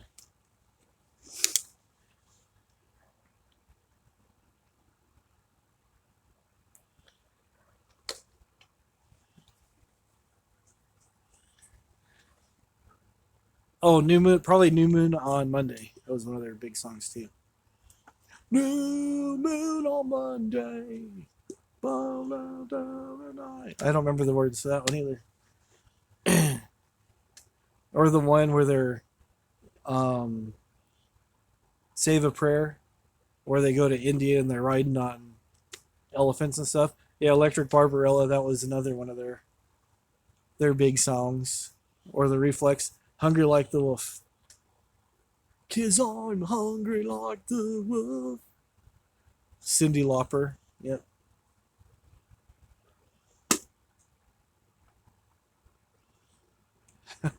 all the all the good old days. So yeah, a lot. Some of you guys might be too young to remember, but like when MTV and stuff came out, it was like all the girls are wearing like day glow and lacy stuff, trying to look like Madonna.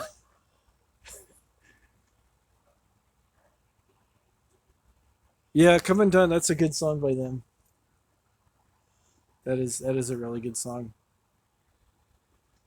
They've got like a lot of really good songs that I remember when I was younger I was into metal and it wasn't cool to like Duran Duran, and it's like now I go back and listen to some of this stuff and I go, wow, that's some really good songwriting. And then John Taylor tearing up the bass, I was like, man, that guy's incredible.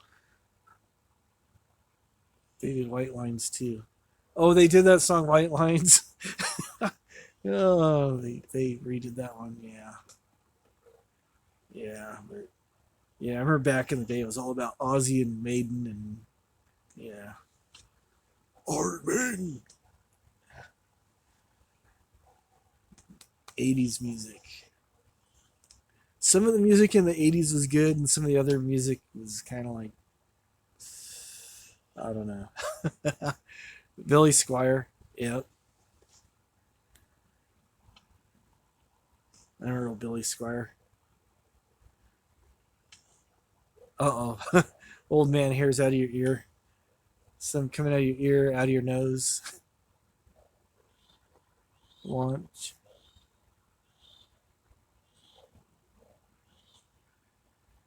Yep. Good stuff. Wing Chun. There you go.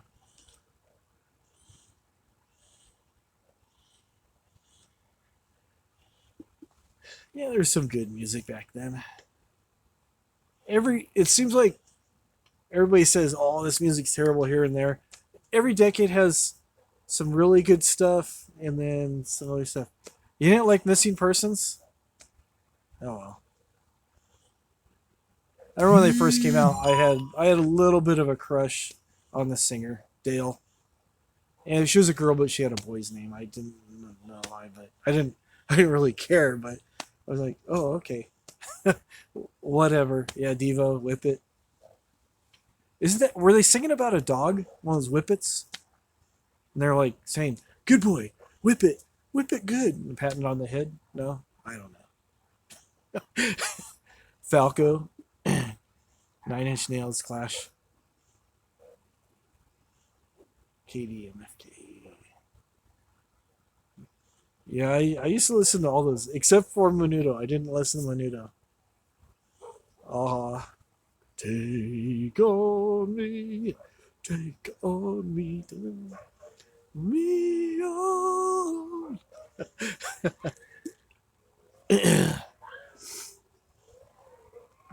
Rico Suave. Great White. Yeah, Great White. Tears for Fears. Yep. Used to listen to all those guys. Still listen to a lot of that stuff. Then it was like a lot of my friends were listening to the more mainstream stuff, and then I started getting into kind of like the more obscure. I don't know what you'd call it. We used to call it dark wave, and then it changed to goth. Listen to some of that crazy stuff. Industrial, I liked a lot of industrial stuff that came out in the early '90s. Um, yeah, the Go Go's were a good band. They weren't industrial though. I used to listen to like early 9 Inch Nails. I used to listen to Skinny Puppy, Front 242, that kind of stuff.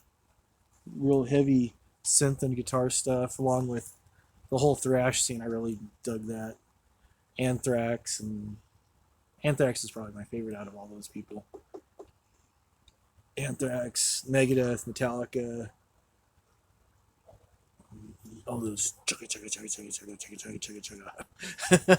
All those cool thrash bands. Yeah, yeah, KMFDK. Yeah, Skinny Puppy was really good.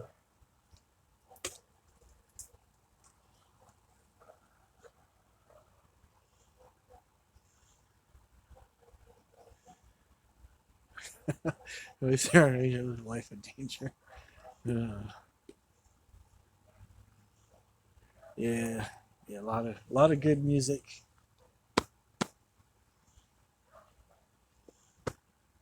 I gotta I gotta get back to playing more music and stuff. It was weird, it's like I feel like playing for a while, and I just kind of get out of it, and then I get back into playing, and I get out of it, and just kind of goes in phases, and I'm just kind of like all over the place. So, but I mean, I've got I've got a couple drum machines. I've got stuff on my computer, and I've got guitars and basses, and just gotta find time to do all that stuff.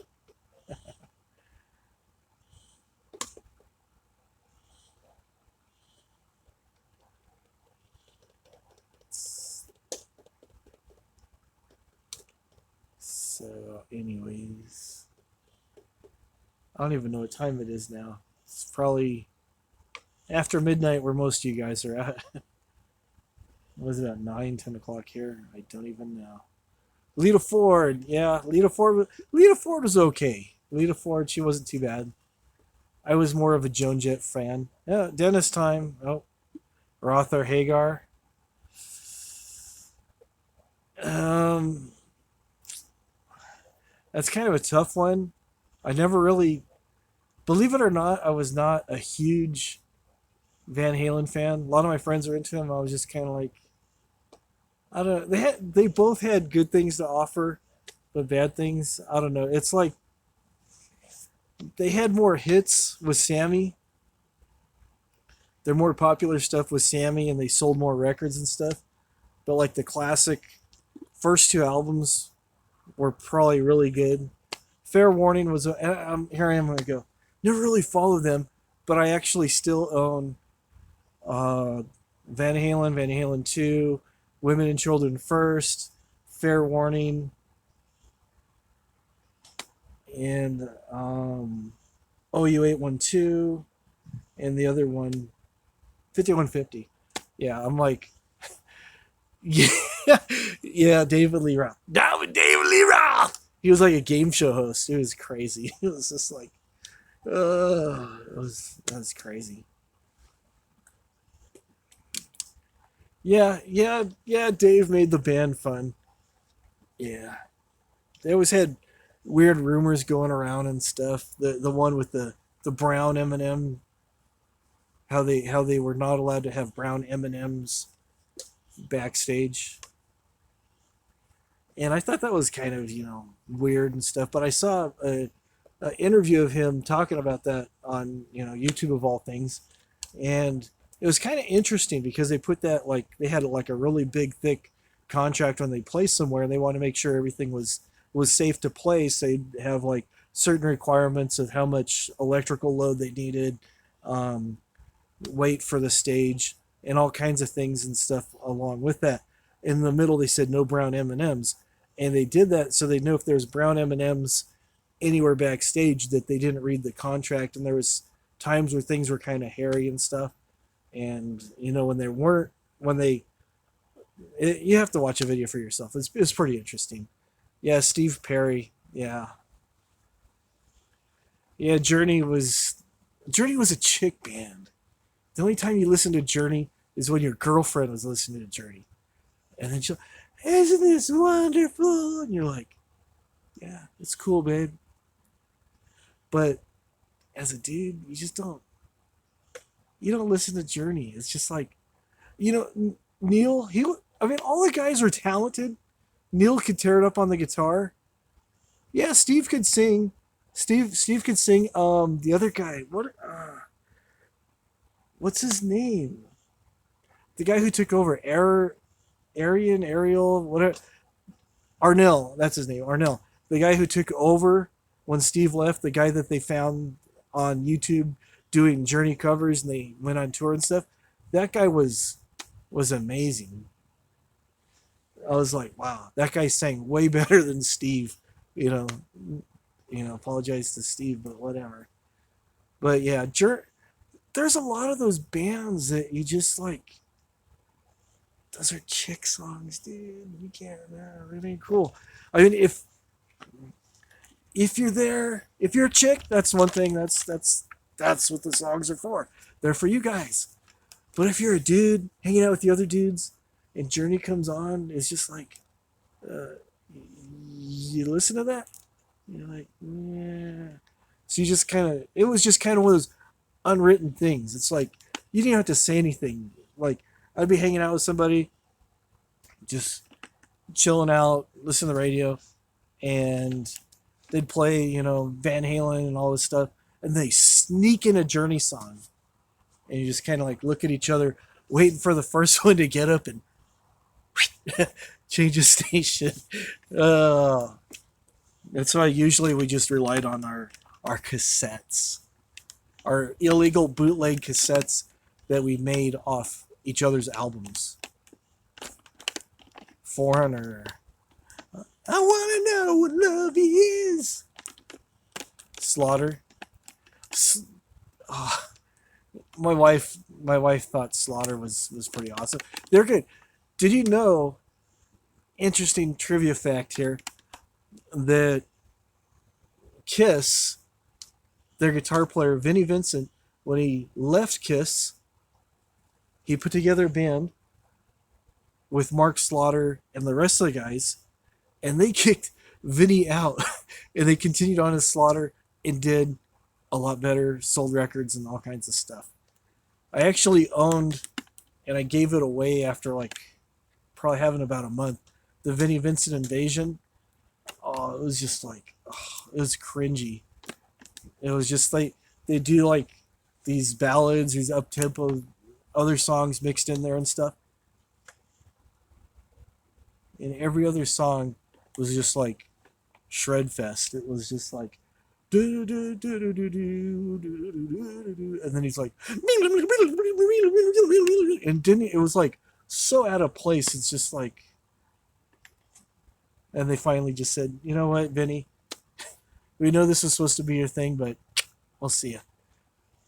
Yeah, when bands they do cruises or they do the state fairs. They do the state fairs too. Yep, it's kind of sad. You'll be picking up the paper and you'll look through there. You'll see it online or whatever, and go, "Hey, Great White, where are they playing?" "Oh, state fair." "Remember when those guys used to play?" "Yeah, but they're doing state fairs now." "Dude, that's pathetic." "Yeah." "Hey, dude, it's like $5 or $10 to go see them." "Hey, I'm down. Let's go." You're just like, you feel bad, but at the same time, you get to see them, and you might actually get to shake their hand or get an autograph because the crowds are a lot smaller. And then around here we have the Indian casinos and stuff too. So a lot of the bands, they make the circuit. They do the fair, and then when the fair's not around, they move on to the to the local casino and do that circuit for a bit. Yeah, it's probably more like 35. It's been a while since I've been to the fair, but still, $35 is cheap. Someone was telling me they went to go get tickets, and I forget who they went to see recently, and it was maybe it was Imagine Dragons.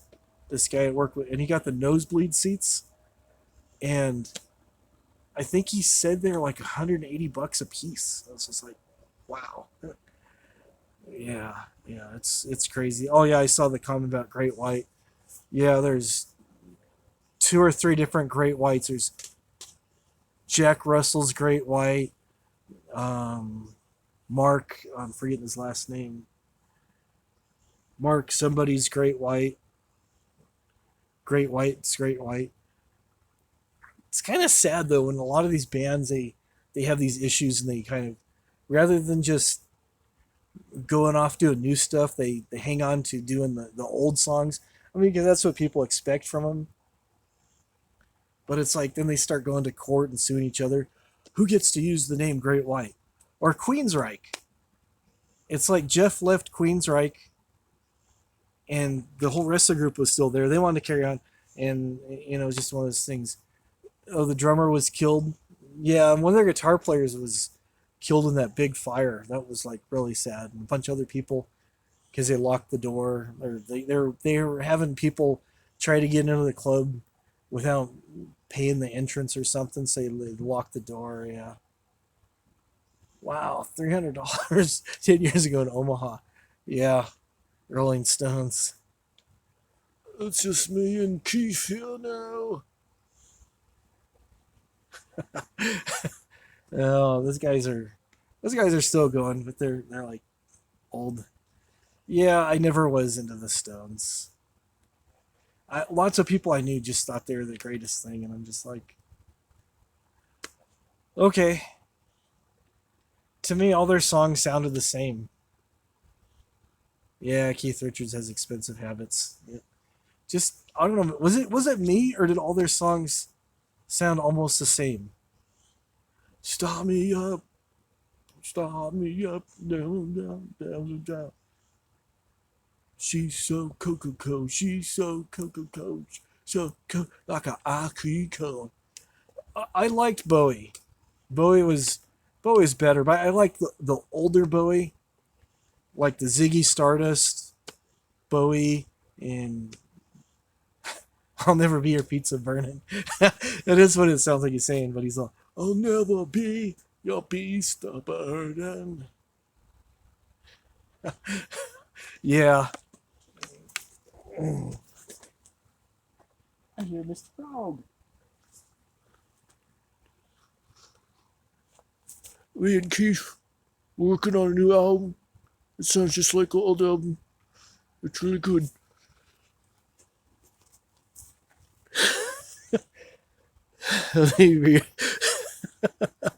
Yeah, Rode Hard, Put Away Wet, Axl Rose. He's actually trying to get himself back together. He put on a bunch of weight and then lost it, and so like, and he's trying to be civil with Slash and everybody. So it's like, yeah, whatever, whatever. I guess it could be worse. We could be stuck with Justin Bieber, right? I saw he was singing with AC/DC. Yeah, that was that was kind of like, wow, really? You know. But I guess Brian Johnson's getting up in years and his voice isn't really holding up. The Bieber fever. Oh, Molly Crew. Oh man.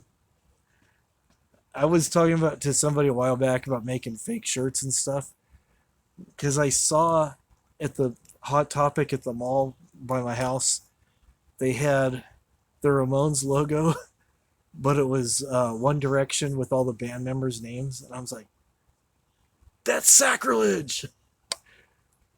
With the eagle, I think the head was turned to the opposite direction or something, and it had the big ring with the flag and stuff, and it was just like, yeah, it was the Ramones logo. So I made some fake ones. I put them on my Facebook. I did Bieber, and I made the writing look all evil and sinister, and I put it above the Danzig skull.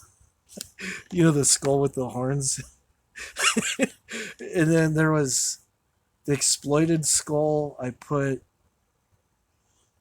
somebody else on there. I forget who it was. My Sharona. That was the Knack, dude. That wasn't Guns N' Roses.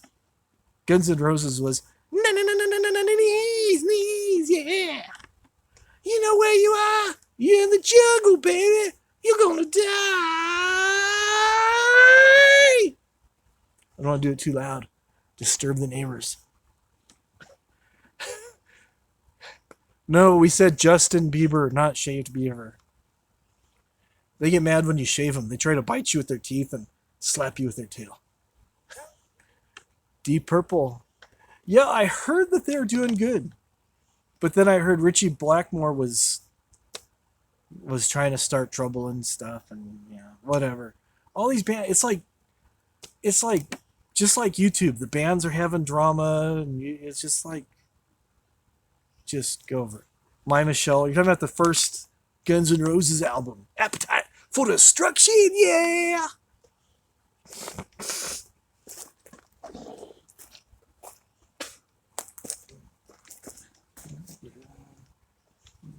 Cause I'm on the night train. I love that stuff. I'm on the night train. I just can't get enough. Now we're dancing with Mr. Brownstone. He's been knocking. He won't leave me alone. Yeah, yeah, yeah. I can do better. My allergies are going crazy right now.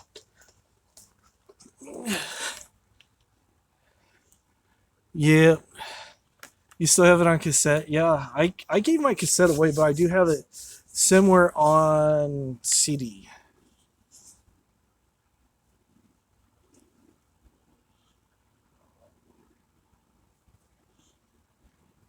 Lies. Use Your Illusion 1 and 2. Yeah. And then the other one they had was all the covers, the Great Spaghetti Incident or something like that. Oh, yeah, Coverdale and Page. That didn't really do too, it was interesting, but it didn't really do too well. Angry Veterans just causing problems. AC/DC with Dirty Knees and Talk Is Cheap. I told you my story about that, right? Dirty Deeds. There's a guy at work who is like super ultra gullible. He puts the bull in gullible. So we had the radio on, and it came on, and Dirty Deeds. And I go, you know what the song's about, right? He goes, no. I go, listen to it. I said, they're saying Dirty Deeds and the Thunder Jeep. I said, these guys, they're like the A-team, and they travel around in their Thunder Jeep, coming to the aid of these people who need them, who are in a bind.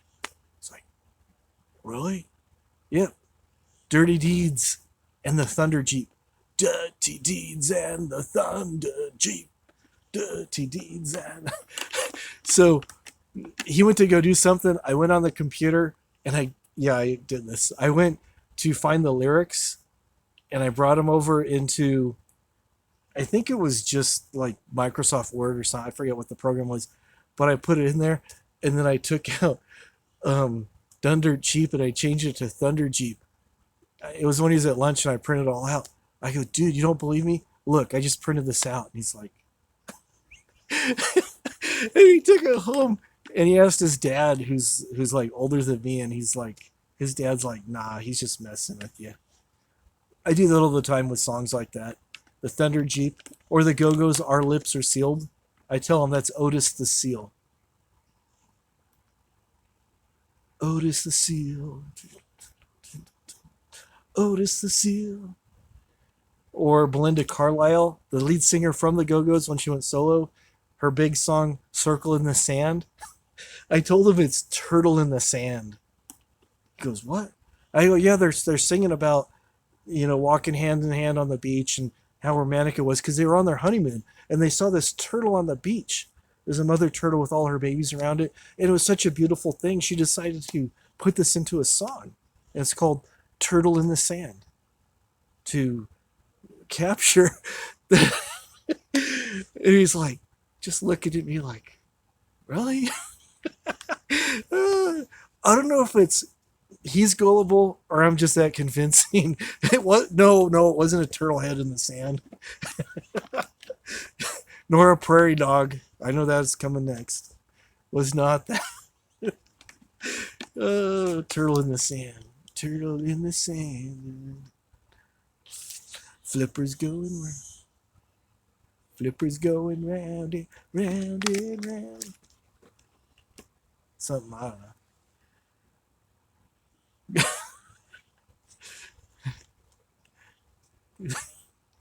Oh, Oh, I was thinking, whenever I see Babe Ruth at the store, I think of Caddyshack. And that's where people are like, ah! You know, it's okay, folks. You gotta love Bill Murray. Man, that guy's awesome.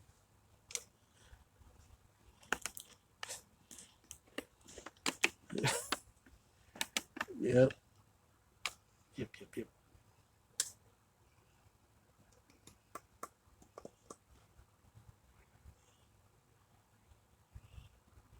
Back to school. I get no respect. Rodney Dangerfield. Yeah, Bill Murray. I like. Some people really don't like Bill Murray. I think he's funny. Stripes. That's probably one of my favorite movies. Is it true you trained all these men yourself? That's a fact, Jack. Uh, and of course, Ghostbusters. Both 1 and 2. What about Bob? Oh, that's awesome. That that was a genius putting those two guys together. Richard Dreyfuss and Bill Murray. Yeah, Meatballs. Yeah, he was all right in Meatballs. Hurry me training, sir. I still love the beginning of Stripes. So where he's driving the cab and he's sweeping. That's not even a word. He's serving all over the road, and the lady's like complaining. He's like, I shouldn't have had all that cough syrup. Then he stops in the middle of it. She's like saying she's gonna report him or something. So he stops the cab right on the bridge, takes the keys out, and over they go. And he just walks off. Classic, classic stuff.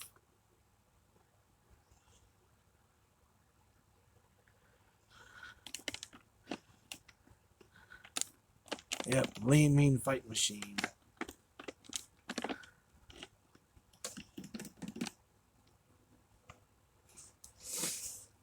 Yeah, they don't make decent movies anymore. I sound like an old person. Oh, back in my day, I could get your movies for just a nickel. And I get you popcorn and shoestring laces and whatever. I don't know.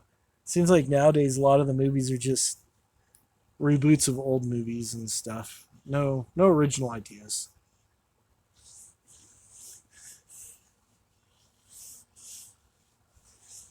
They should make some new decent movies. I don't know.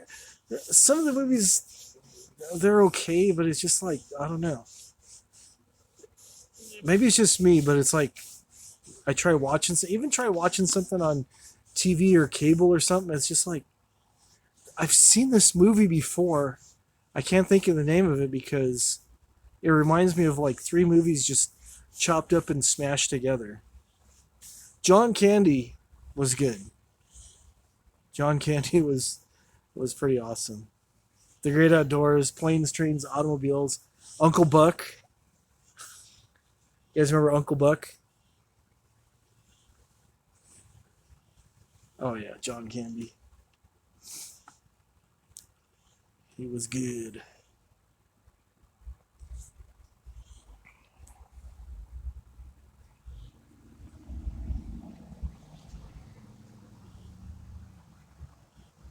Trying to do a drive-by. Not on my watch, fool. Just kidding. He's just a neighbor driving by. uh,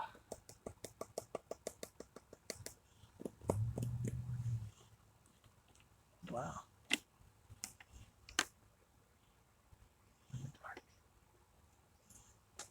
It's actually getting kind of chilly out. Fast Times at Ridgemont High. Jeff Spicoli. In high school, they used to call me Spicoli because I had the same haircut, the crop. Not the mullet, but I had the crop. Yeah, Porky's. I've seen Porky's a few times. I think I saw actually all the movies in the Porky's franchise. I think there was 4, I want to say. Yeah, I don't know. There's quite a few of those. Yeah.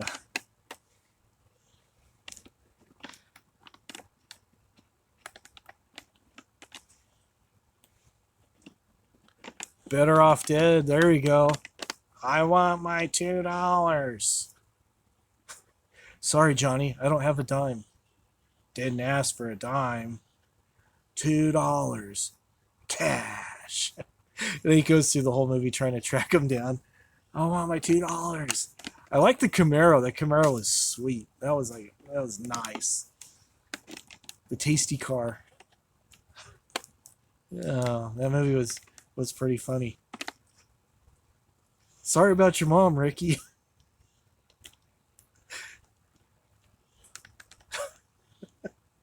You guys will have to see. Yeah, Francesca. Do they have Christmas in France? You know, Christmas. She goes to a foreign exchange girl who could speak English, but she acted like she couldn't, so they kept her out of trouble. It was pretty funny. Yeah, they don't. I think the thing is people don't. They want like things right away. They don't want to think about anything, and it's just like movies like then. I mean, just like in the 80s and 90s, it was like there was more, even just like the popcorn comedy kind of movies.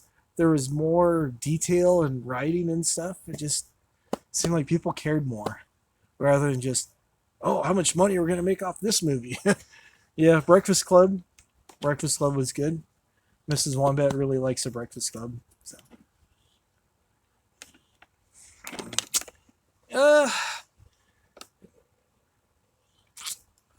I disagree. I don't think everything's been done that can be done.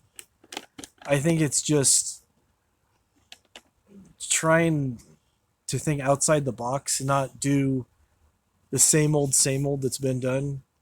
A lot of people just, when they make movies, they tend to play it safe so they can come out with another Batman movie or another Spider movie or another Avengers movie rather than, something original. I mean, there's been a few movies that have been fairly original and stuff like that. Oh. The neighbor's horses are drinking water. It sounded like a dog right behind me going, okay, where'd you come from? But no. More Shrek. I think Rambo 4. I think Shrek, has played it out. Everything. I don't think they can do too much more with Shrek.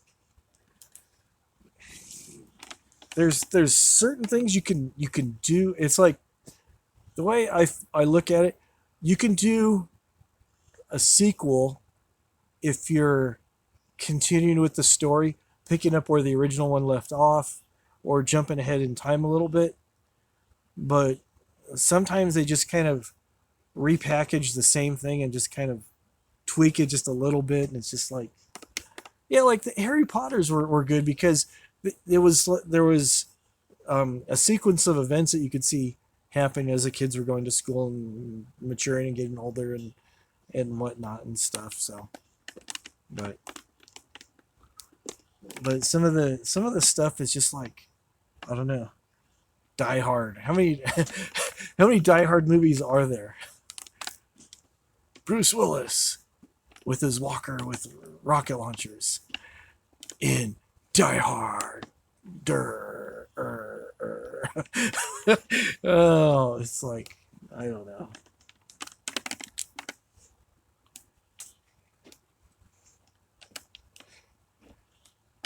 The next movie that's going to be out, it's probably going to be a 3-hour Pickle Rick adventure. Pickle Rick! I have not seen the new Star Wars yet. Yeah, movies back then, they told more of a story. There's more character development and stuff. Now it's like the people are just like, okay, there's these people doing these things and then they die. It's like there's no story, there's no plot. It's like there's been a lot of movies that I've watched with the wife lately, and it's just like, huh. So what? I go, I'm waiting for the plot to kick in Fast and Furious 932. This time it's flying cars. Oh man, it's just like I don't know. And then when I start complaining stuff, I feel like I'm some old grouchy guy. Falling Down, that was a great movie. Oh man. I'm sorry, but we stopped serving breakfast at 11:30 or 10:30, whatever it was. He looks at his watch, it's like 2 minutes later. Oh man, that was a good movie though. And we bust up that guy's store. How much for this? Oh, too much. Oh man, I tried doing that last time I went to the grocery store. I got kicked out. Jason 1000. No one can hear you scream in the center of a black hole. I did see they're doing another Predator movie. I don't know if that's going to be any good or not. And it could be, I don't know. I don't know. It could be really good or it could bomb really bad. And it seems like a lot of these movies nowadays, they rely too heavy. Okay, I see your battery's low. Okay. Too heavy on CGI effects and not what they call real or practical effects. Those movies they used to make years ago with the practical effects were awesome. You know, there was creativity, there was art that went into it. It's like, okay, we want this effect. How do we make it happen? Whether it's an explosion or somebody getting their arm ripped off, how's this going to happen? Risky business.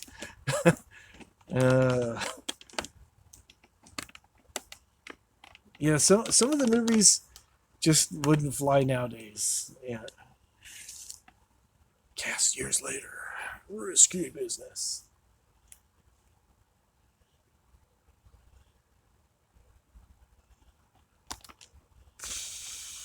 All right, well, I think I'm gonna go in. My phone was fully. I made sure it was fully charged, and I've been rambling on here, hanging out with you guys, and now I've got 10% battery. Lebronski's kid. See how it turned out. Weird science. Weird Science 2020. Yeah, that's. I don't think it would be the same. All right, I'm glad I was here. Mission Impossible, Tom Cruise. I just can't get into anything Tom Cruise does because every time I see him, he has a very pained look on his face, as if he's constipated. It's like, dude, fiber.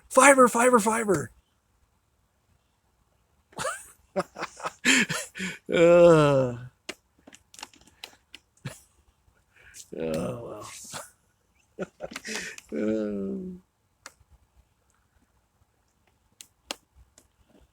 Yeah. But still, they should give him some fiber. I think it would help.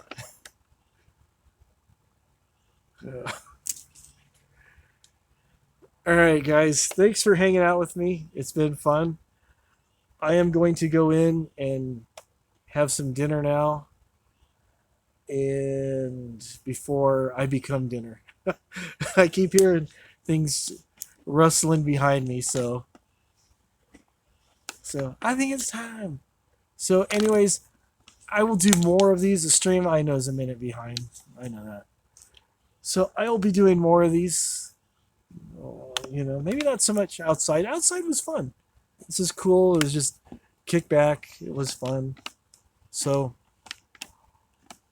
I'll see you guys real soon. My phone's saying, shut me off. I'm almost dead. All right.